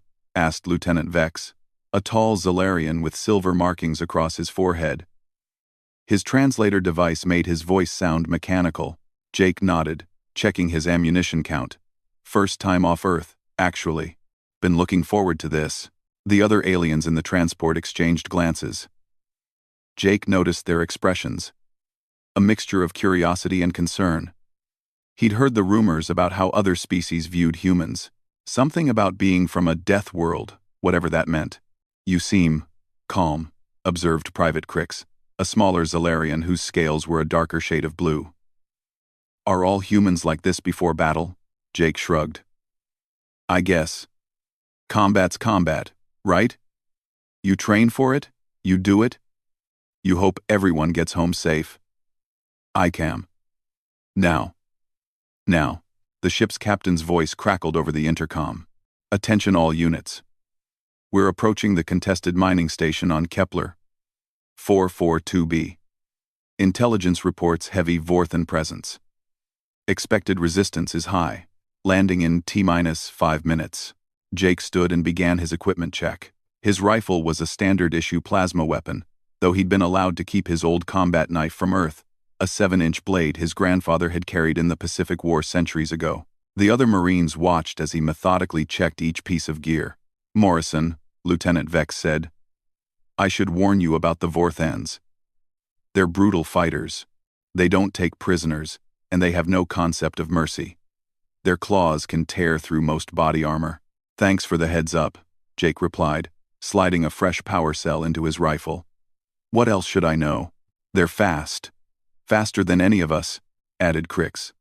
"And they like to grab their enemies. It's part of their fighting style. They use their superior strength to immobilize before they kill. Jake absorbed this information without changing expression. The transport bay fell silent except for the hum of engines and the distant sound of weapons fire from the station they were approaching. The ship touched down with a metallic clang. Red warning lights bathed the bay as the loading ramp began to lower. Jake could see flashes of energy weapons lighting up the darkness outside. "All right, Marines," Vex called out. "Standard formation. Stay together. Watch each other's backs. And remember, the mining station has 3 levels. We need to clear them floor by floor." The mixed unit of human and Zalarian Marines moved out into the chaos of the landing zone. The mining station loomed ahead. A sprawling complex of metal corridors and industrial equipment. Energy bolts streaked through the air from defensive positions. Jake felt the familiar rush of adrenaline as they advanced. This was what he'd trained for his entire adult life. The fact that he was fighting alongside aliens on a distant world didn't change the fundamentals of small unit tactics. "Contact left," someone shouted. A group of Vorthan soldiers emerged from behind a pile of mining equipment. Jake got his first look at humanity's enemies. They were tall, perhaps 8 feet in height, with chitinous armor that seemed to be part of their natural biology. Their faces were insectoid, with compound eyes and mandibles that clicked as they moved. Long, razor-sharp claws extended from their forearms. The firefight erupted instantly. Plasma bolts filled the air as both sides sought cover. Jake dove behind a damaged hoverloader and began returning fire. His shots were precise, each one finding its target. Years of training on Earth's urban warfare ranges had prepared him well. "Morrison," Vex called out. "They're flanking us on the right." Jake pivoted and saw 3 Vorthans moving to envelop their position. He stood and sprinted toward them, firing on the move. The aliens seemed surprised by his aggressive advance. Most species apparently preferred to fight from cover. One of the Vorthans raised its weapon toward Jake, but he was already sliding into a combat role. He came up firing and put 2 plasma bolts center mass into the alien. It dropped, its chitinous armor smoking. The second Vorthan tried to charge him, those deadly claws extended. Jake sidestepped and brought his rifle butt around in a devastating arc. The impact sent the alien stumbling, and Jake finished it with a point-blank shot. The third Vorthan was already on him. Jake felt massive claws close around his upper arm as the alien tried to lift him off his feet. The Vorthan was incredibly strong. Stronger than any human. But Jake had grown up on a world where gravity was 1.2 times standard, where the atmosphere was thicker, where everything from the weather to the wildlife was trying to kill you. Instead of trying to pull away, Jake stepped closer to his attacker. He drove his knee up into what he hoped was a vulnerable spot and felt the alien grunt in pain. Then he grabbed the Vorthan's arm and used a judo throw he'd learned in basic training. The 8-foot alien sailed through the air and crashed into the mining equipment with a satisfying crunch. "Impossible," he heard Crix whisper over the comm. How did he throw something twice his size? Jake didn't have time to explain. More Vorthans were emerging from the station, and the real fight was just beginning. The unit advanced methodically through the outer defenses. Jake found himself naturally taking point, his Earth-trained reflexes allowing him to spot threats before the aliens could. He moved through the industrial maze with the confidence of someone who'd grown up in environments where everything was dangerous. "Morrison," Vex said during a brief lull in the fighting, "I'm beginning to understand why they call your world a death planet." "Death world," Jake corrected automatically. "And I don't really see what the big deal is. This is pretty standard stuff." The other Marines stared at him. Standard? Fighting 8-foot-tall aliens with razor claws was standard? They reached the main entrance to the mining station. The blast doors had been damaged in the initial assault, creating a gap just wide enough for troops to pass through single file. Jake studied the opening and frowned. "That's a kill funnel," he said. "They'll have the other side covered. We go through there, we're dead." "What do you suggest?" asked Vex. Jake looked around and spotted a maintenance hatch about 20 feet up the side of the building. "Give me 2 minutes." Before anyone could object, he was climbing. His fingers found purchase on the smallest irregularities in the metal wall. The other Marines watched in amazement as he scaled the surface like it was a ladder. "Humans are natural climbers," Crix observed. Their appendages are incredibly flexible. Jake reached the maintenance hatch and found it unlocked. He dropped a rope down to the others, and within minutes, they were bypassing the main entrance entirely. They emerged inside the station's lower level, behind the Vorthan defensive line. The fighting that followed was brutal but brief. Caught between Jake's unit and the main assault force, the Vorthan defenders found themselves outflanked and overwhelmed. Jake moved through the corridors with deadly efficiency, his smaller size allowing him to navigate spaces the larger aliens couldn't access quickly. During one engagement, he found himself face-to-face with a Vorthan commander, distinguished by additional armor plating and what appeared to be rank insignia. The alien was massive, even for its species, and its claws gleamed with some kind of coating that Jake suspected was poisonous. "Human," the Vorthan said in surprisingly clear standard, "I have heard of your kind.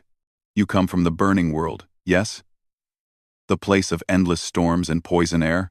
Earth's got its rough spots," Jake admitted, keeping his rifle trained on the alien. "But it's home. I will enjoy adding your bones to my collection," the Vorthan hissed. The alien moved with surprising speed, crossing the corridor in 2 bounds. But Jake had anticipated the attack. He dropped to one knee and put 3 plasma bolts into the Vorthan's center of mass. The alien stumbled, but kept coming. Jake rolled sideways as those massive claws swept through the air where his head had been. He came up running and vaulted over a piece of mining equipment. The Vorthan, in pursuit. The chase led them into the station's main processing facility. A vast chamber filled with conveyor belts, sorting machines, and ore crushers. Jake realized he was being herded, but he also saw an opportunity.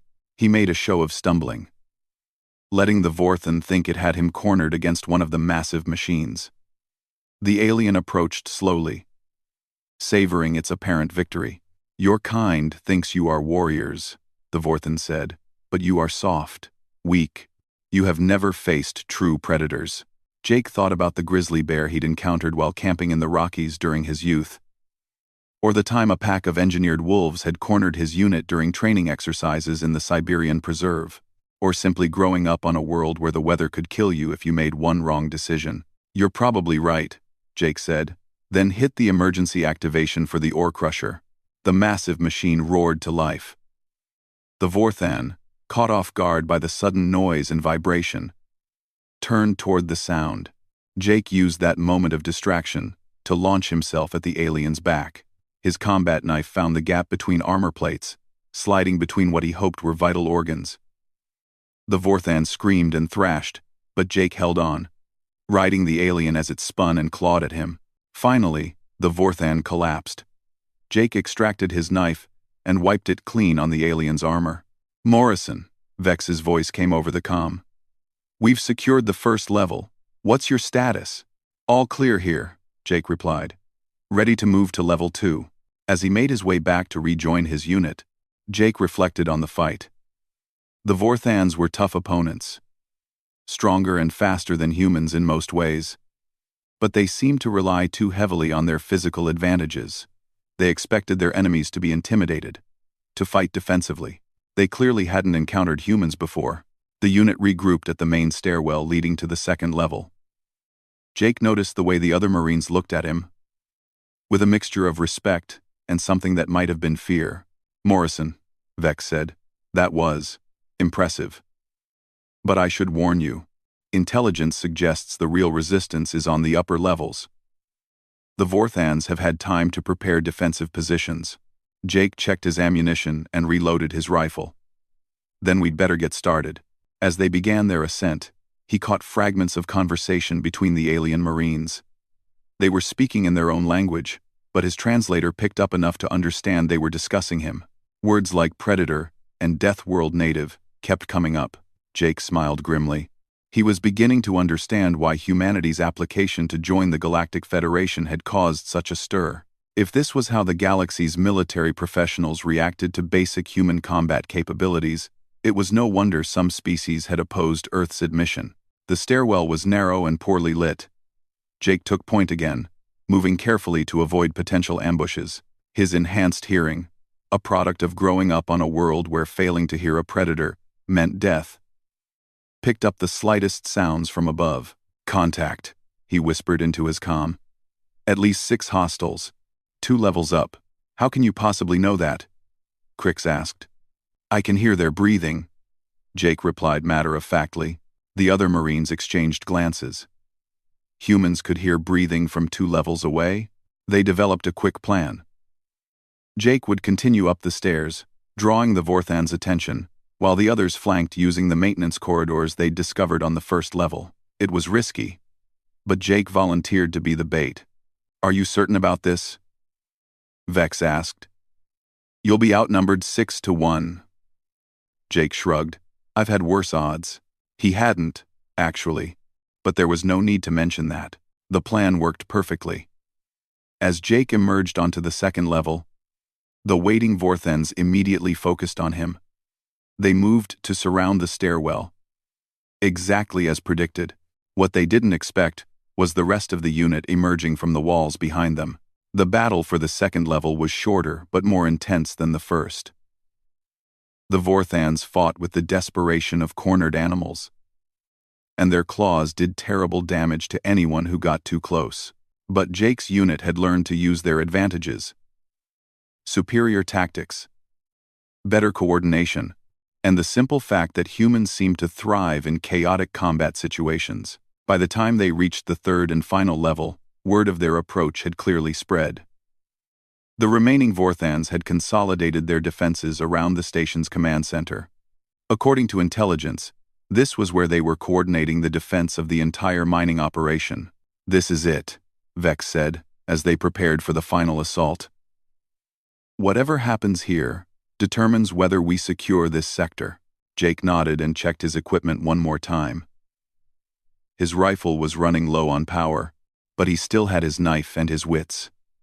On Earth, those had always been enough. Ready? He asked.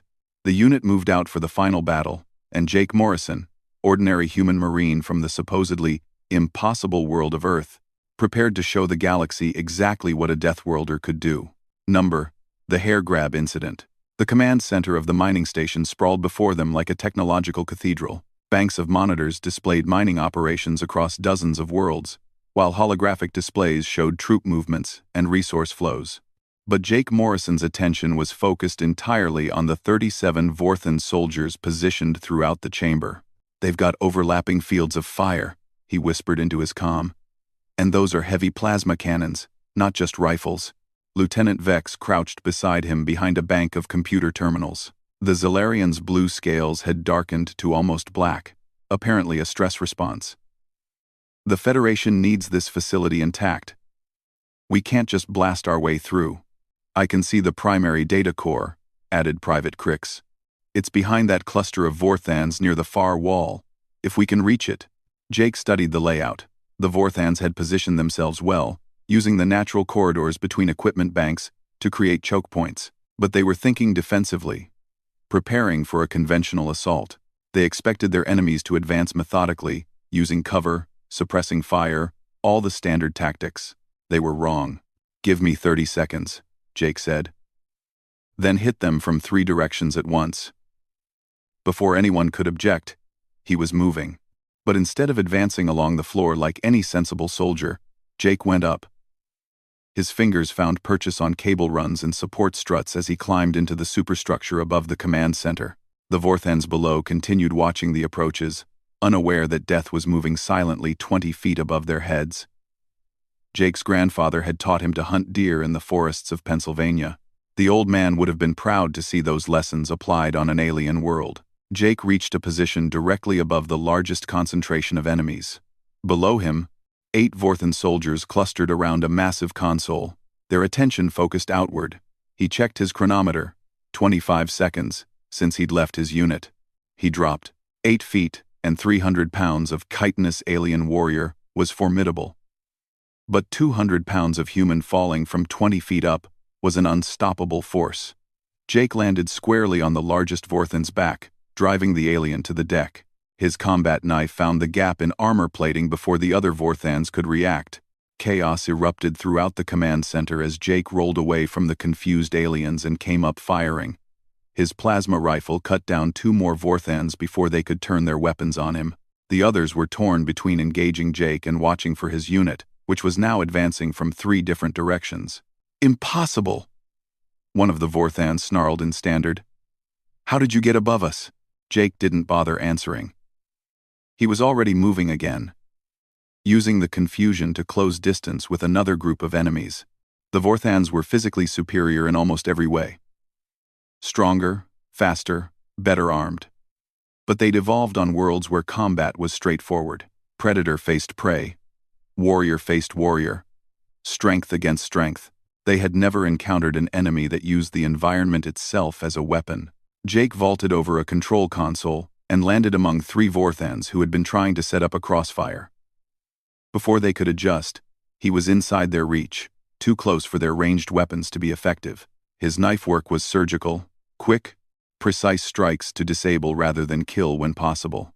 The battle raged for several minutes, alien weapons fire lighting up the command center like a deadly light show. Jake's unit advanced methodically, using the confusion he'd created to gain ground. The Vorthans fought with desperate courage, but they were being systematically outmaneuvered. Finally, only one enemy remained. Commander Thex was a massive specimen even by Vorthan standards. His chitinous armor was scarred from countless battles, and his 4 arms each bore weapons ranging from plasma rifles to molecular edge claws. He stood before the main data core like a living wall. "Human," Thex called out, his translator making his voice boom through the chamber. "You fight with cunning, but cunning will not save you now.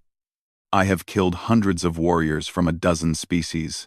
You are just another soft skin to add to my collection." Jake reloaded his rifle and advanced slowly. The rest of his unit held their positions. This had become a personal challenge, and interfering would only complicate things. "You know," Jake said conversationally, "where I come from, we have creatures called grizzly bears. 12 feet tall, 1,500 pounds, claws like knives. They can run 40 miles per hour and climb trees faster than you can blink." Thex's compound eyes tracked Jake's movement. And we hunt them for sport." The Vorthan commander laughed, a sound like breaking glass. "Your bravado is admirable, human. But words will not save you when I tear you apart." Thex moved with blinding speed, all 4 arms attacking simultaneously. His plasma rifles sent energy bolts searing through the air, while his claws swept deadly arcs designed to cut Jake in half. It was an assault that would have overwhelmed any conventional opponent, but Jake wasn't conventional. He'd spent his childhood dodging atmospheric lightning on a world where the storms could kill you instantly. He'd trained in combat scenarios designed by instructors who assumed their students might face anything from engineered predators to environmental hazards that changed by the hour. Jake dropped into a slide that carried him under Thex's attack. He came up inside the alien's guard and put 3 plasma bolts into the commander's torso. The shots staggered Thex but didn't drop him. His armor was too thick. The Vorthan backswung with one massive arm, catching Jake in the chest and sending him flying into a bank of monitors. The impact drove the air from his lungs and left him seeing stars. But as he struggled to his feet, Jake realized something important. Thex was favoring his left side, where the plasma bolts had hit. The alien was hurt. "You fight well for prey," Thex admitted, advancing more cautiously now. "But you cannot match Vorthan's strength." Jake wiped blood from his mouth and smiled. "You're right. I can't match your strength." Then he threw his empty rifle at Thex's head. The Vorthan batted the weapon aside contemptuously, exactly as Jake had hoped. While the alien was distracted, Jake grabbed a severed power cable from the damaged monitors. Sparks flew as he wrapped the live wire around a piece of metal debris. "But I don't need to," he continued, hefting his improvised weapon. Thex charged again. But this time Jake was ready. He used the alien's own momentum against him, sidestepping at the last moment and bringing his electrified club around in a devastating arc. The makeshift weapon connected with Thex's head, and electrical discharge crackled across his armor. The Vorthan screamed and stumbled, his nervous system overloaded by the shock. Jake pressed his advantage, raining blows on the alien's armor until sparks flew from damaged systems. But Thex was far from finished. With a roar of rage, the commander grabbed Jake's improvised weapon and crushed it in one massive hand. Then he lunged forward, all four arms, seeking to pin the human for a killing blow. It was a textbook Vorthan combat technique. Use superior reach and strength to immobilize the enemy, then finish them with claws or mandibles. It had worked against every species they'd encountered. It had never been tried on a human.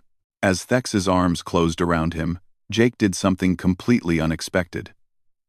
Instead of trying to break free or fight against the grip, he relaxed completely. His body went limp, and he allowed himself to be pulled toward the alien's deadly mandibles.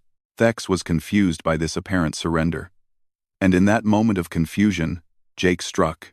His right hand found the release mechanism on Thex's helmet, while his left drove his grandfather's combat knife up into the gap between armor plates.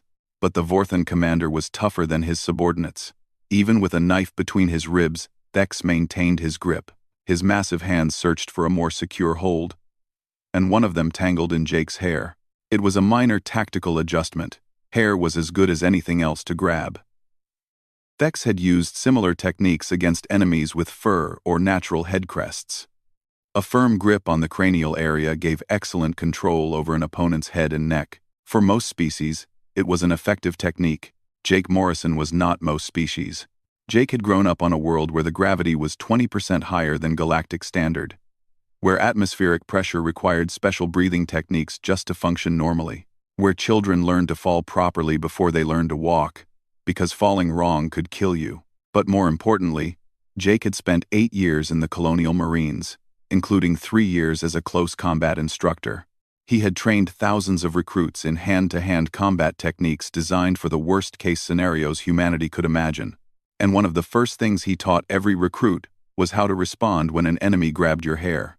"Big mistake," Jake said quietly.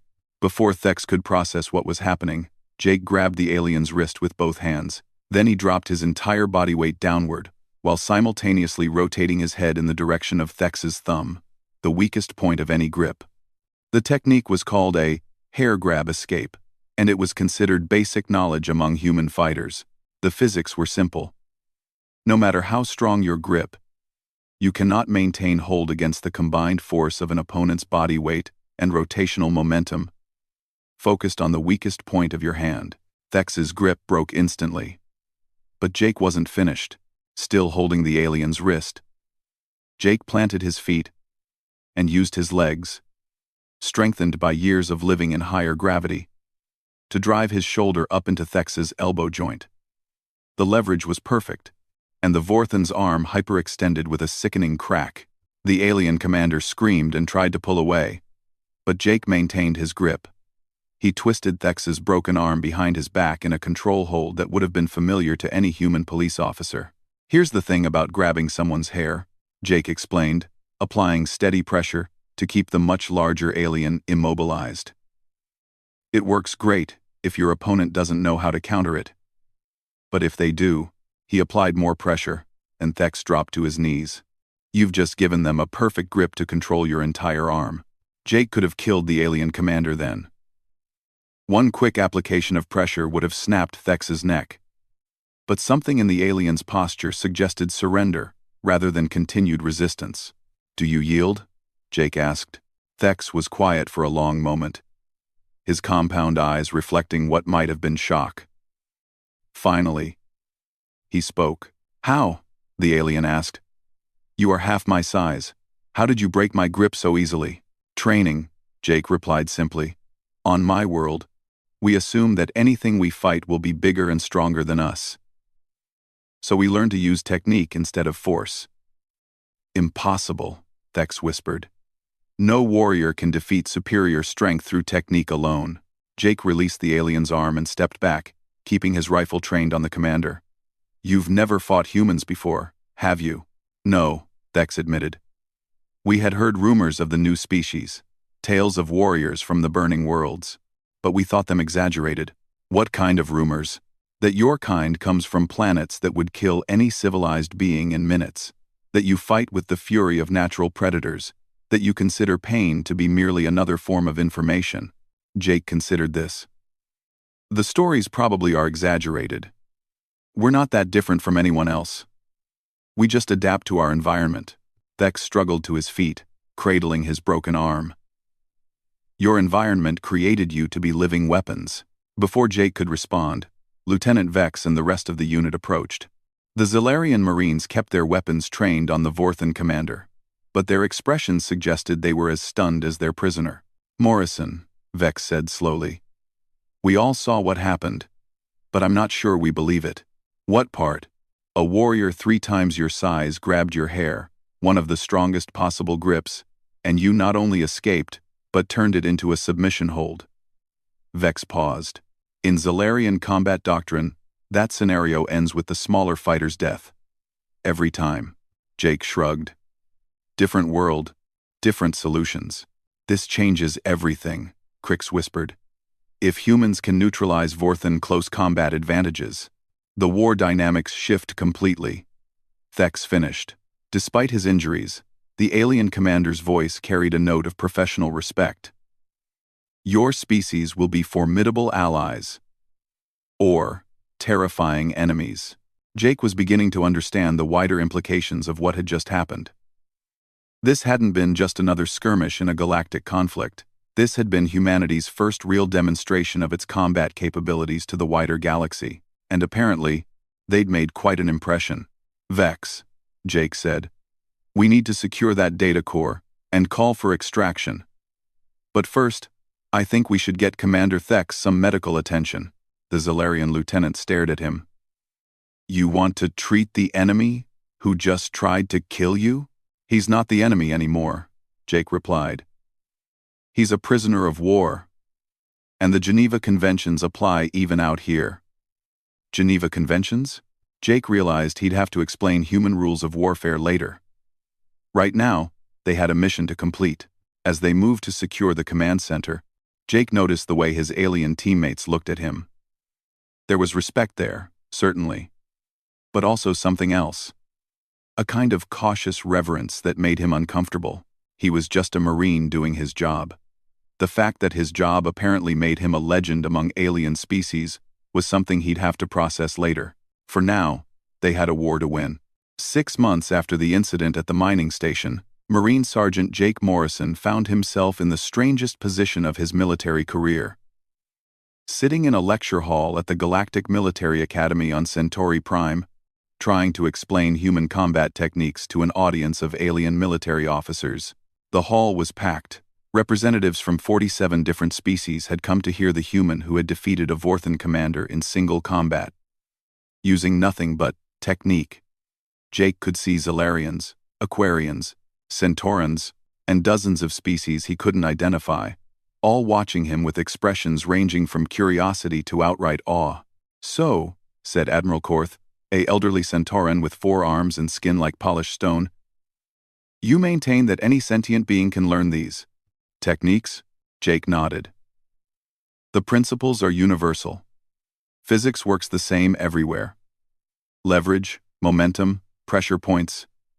These things don't change based on what planet you're from. A young Aquarian officer raised a tentacled appendage. But surely your world's higher gravity gives you advantages we could never match? Sure, Earth gravity makes us stronger pound for pound, Jake admitted. But that's not what won the fight.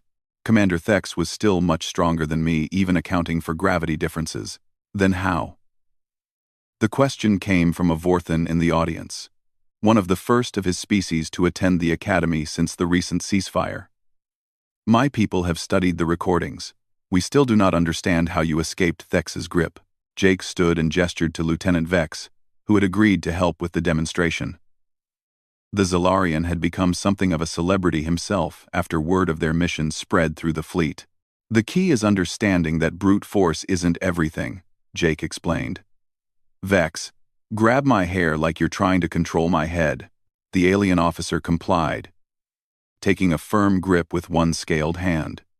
To the audience, it looked like a completely dominant position. The larger, stronger alien, controlling his smaller opponent. Now, Jake continued, traditional thinking says I'm trapped. Vex is stronger than me, he's got a solid grip, and if I try to pull away, I'm just fighting his strength with my strength. I lose that contest every time. Murmurs of agreement from the audience. This was exactly how most species approached combat. Strength against strength, size against size. But watch this, Jake said. He grabbed Vex's wrist with both hands, dropped his body weight straight down, and rotated his head toward the alien's thumb. Vex's grip broke instantly, and suddenly Jake had control of the Zolarian's entire arm. The audience erupted in discussion. Several officers demanded to see the technique repeated, unable to believe what they'd witnessed. The principle is simple, Jake explained as he released Vex's arm. I didn't fight his strength. I attacked his weakness. No matter how strong your grip, the thumb is always the weak point. And when you combine that with leverage and body mechanics, he demonstrated the technique several more times with volunteers from different species. Each time, the result was the same. The larger, stronger alien lost control of the situation in seconds. Remarkable, Admiral Korth observed. And you say this is considered basic knowledge among human warriors? Elementary, Jake confirmed. We teach this to recruits in their first week of training, along with about 100 other techniques for dealing with larger, stronger opponents. The implications of this statement caused another stir in the audience. 100 techniques? How many ways had humanity devised to defeat superior force? After the demonstration, Jake found himself surrounded by officers eager to learn more. But one conversation stood out above the rest. Commander Thex approached slowly, his bearing respectful despite the fact that his broken arm was still in a regeneration brace. The Vorthan commander had become something of a celebrity himself. The warrior who had survived single combat with a human and lived to tell about it. Sergeant Morrison, Thex said formally. I have a question that has troubled me since our encounter. Go ahead, Commander. You could have killed me. When you gained control of my arm, my neck was exposed. You had multiple opportunities to deliver a fatal blow. Why didn't you? Jake considered the question carefully. It was one he'd been asked repeatedly over the past months, usually by alien officers who couldn't understand his decision. Because you weren't really my enemy, he said finally. We were both soldiers doing our jobs. The mission was to capture the station, not to kill as many Vorthans as possible. Once you surrendered, the fight was over. Thex's compound eyes studied Jake intently. Among my people, such mercy is considered weakness. A defeated enemy must be eliminated to prevent future challenges. Different cultures, Jake replied. On Earth, we learned that today's enemy might be tomorrow's ally. Hell, you're here at the Academy now, aren't you? Indeed, Thex paused. There is something else.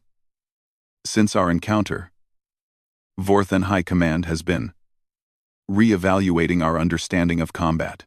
Your techniques work against us in ways our traditional defenses cannot counter. That's the point of technique over strength. It levels the playing field. More than that, Thex said quietly. We are discovering that many of our combat assumptions are flawed. For millennia, we have relied on physical supremacy, but if smaller beings can neutralize that supremacy, Jake began to understand the broader implications. You're having to completely rethink your military doctrine. Not just military doctrine. Our entire society is built around the concept that the strong rule the weak, if strength can be countered by skill and knowledge. Thex trailed off. Then maybe ruling should be based on something other than who can beat up whom. Jake finished. The Vorthan commander looked thoughtful. It is a difficult concept for my people to accept. Over the following weeks, Jake continued his lectures and demonstrations. But he also began to understand that his role had evolved beyond simple combat instruction. He was inadvertently becoming an ambassador for human philosophy as much as human fighting techniques. The aliens weren't just interested in how humans fought. They wanted to understand how humans thought. Why did a species from a death world place such emphasis on protecting the weak? Why did human combat doctrine focus on minimizing casualties rather than maximizing them? Why did humans treat defeated enemies with medical care instead of summary execution? Your species confuses us, admitted Dr. Yilth, a Centauran xenopsychologist who had been studying human behavior. Everything about your world should have produced apex predators focused solely on dominance and survival. Instead, you've developed complex ethical systems that prioritize cooperation and protection of the vulnerable. Jake thought about this during his evening walks around the Academy campus. Centauri Prime was a beautiful world, lower gravity than Earth, perfect climate, stunning architecture that seemed to grow from the landscape itself. But it felt somehow artificial to him, too controlled and predictable. Maybe that was the difference. Aliens from stable worlds had the luxury of building societies based on hierarchy and dominance. When your environment was trying to kill you every day, you learned that cooperation wasn't just nice to have, it was survival. The revelation came during a joint training exercise with Academy cadets. Jake was demonstrating urban warfare techniques when a group of Aquarian students ran into trouble. Their water-breathing apparatus had malfunctioned in a simulated toxic environment, and they were in real danger. Without thinking, Jake abandoned his position and moved to assist. He shared his own breathing gear with the struggling aliens and guided them to safety, even though it meant failing his part of the exercise. Later, during the debrief, Admiral Korth asked the question that had puzzled so many alien observers. "Sergeant Morrison, why did you compromise your mission to save cadets from another species?" Jake stared at him in confusion. "Because they needed help, but they were not your responsibility. Your mission parameters did not include rescue operations. By human military logic, you should have continued your assigned task." "No," Jake said firmly. "By human military logic, you never leave anyone behind. Doesn't matter what species they are or whether they're technically your responsibility. If you can help, you help." The room fell silent. Finally, Dr. Yilth spoke up.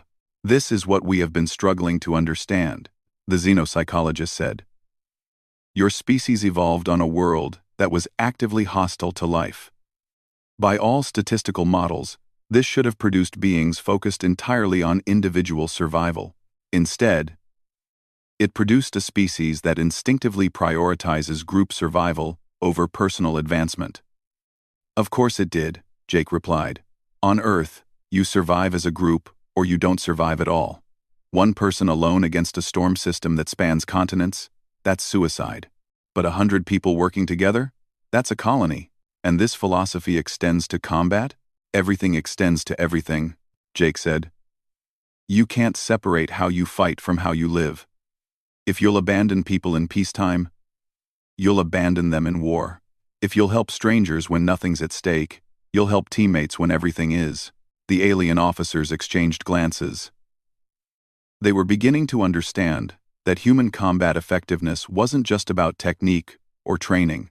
It was about an entire worldview that had been forged by the necessity of cooperation in the face of constant danger. 3 months later, Jake received orders that surprised him. He was being promoted to lieutenant colonel and assigned as permanent liaison to the Galactic Military Academy. His mission was to establish a new department, Deathworld Combat Studies. "The Council has decided that human techniques need to be integrated into standard military doctrine," Admiral Korth explained during the promotion ceremony. "But more than that, we want to understand the philosophical foundations that make these techniques possible." "You want me to teach aliens how to think like humans?" "We want you to teach us how to think like survivors," Korth corrected. "Your species has something the rest of us have lost: the ability to adapt and cooperate under pressure. These are skills we desperately need." Jake's new position came with resources he'd never dreamed of: state-of-the-art training facilities, research assistance from dozens of species, and access to military databases spanning half the galaxy. But the most valuable resource was his students, young officers from across the galaxy who were eager to learn new ways of thinking about combat and conflict. His first class included Zilarians, Centaurans, Aquarians, and even a few young Vorthans. They came expecting to learn exotic fighting techniques. What they got was something much more fundamental. "Before we talk about combat," Jake told his first class, "we need to talk about fear. Every species experiences it differently, but it's universal. How you deal with fear determines everything else about how you fight." A young Vorthan cadet raised a clawed hand. "My people are taught that fear is weakness, to be overcome through aggression." "That's one approach," Jake acknowledged. "But it's not very efficient. Fear is information. It tells you that danger is present, and that you need to be more careful, more alert, more ready to adapt. Ignoring fear is like ignoring your instruments when flying through a storm. But how can one function while experiencing fear? Asked a Centauran student. Practice, Jake replied simply. On Earth, we have a saying. Courage isn't the absence of fear. It's action, despite fear. You don't overcome fear by pretending it doesn't exist. You overcome it by doing what needs to be done anyway. As the months passed, Jake's department grew in reputation and influence. Military officers throughout the galaxy began requesting human-style training for their troops. Combat effectiveness improved dramatically across multiple species as they learned to integrate human techniques with their natural abilities. But perhaps the most significant change was philosophical. Species that had built their societies around strength-based hierarchies began questioning those structures. If physical dominance could be neutralized by knowledge and technique, then maybe leadership should be based on competence rather than intimidation. The Vorthans were among the first to formally restructure their society. Commander Thex, who had become one of Jake's most dedicated students, was promoted to lead a new military philosophy that emphasized tactical flexibility over brute force. You have done more than teach us to fight, Thex told Jake during one of their regular discussions. You have taught us to think. For the first time in our history, Vorthan leaders are chosen for their ability to solve problems rather than their ability to dominate others. How's that working out? Jake asked. Better than we expected. Turns out that intelligence and compassion are more effective leadership tools than fear and intimidation. Who would have thought? Jake smiled. Anyone who's ever lived on a death world, as his first year at the academy concluded, Jake found himself reflecting on the strange path that had brought him here. He'd started as a simple Marine trying to do his job. Now he was helping to reshape galactic civilization by teaching aliens the lessons humanity had learned the hard way. But perhaps the most important lesson wasn't about combat techniques or tactical philosophy. It was about the value of diversity. Each species brought unique strengths to the galactic community. Humans contributed adaptability and cooperation. Vorthans brought determination and courage. Zalarians offered analytical thinking and precision. Aquarians provided creativity and fluid problem-solving. Together, they were becoming something greater than any single species could achieve alone. Just like humanity had learned on the unforgiving world of Earth, survival wasn't about being the strongest. It was about being part of something bigger than yourself. And in the vast galaxy full of challenges yet to face, that lesson would serve them all well. Jake looked up at the alien stars visible through his office window and smiled. Tomorrow, he would teach another class of young officers from across the galaxy. He would show them that strength without wisdom was just destruction waiting to happen. That cooperation was more powerful than domination. That the greatest warriors were those who knew when not to fight. It was a good mission. And for a human from Earth, it felt like coming home.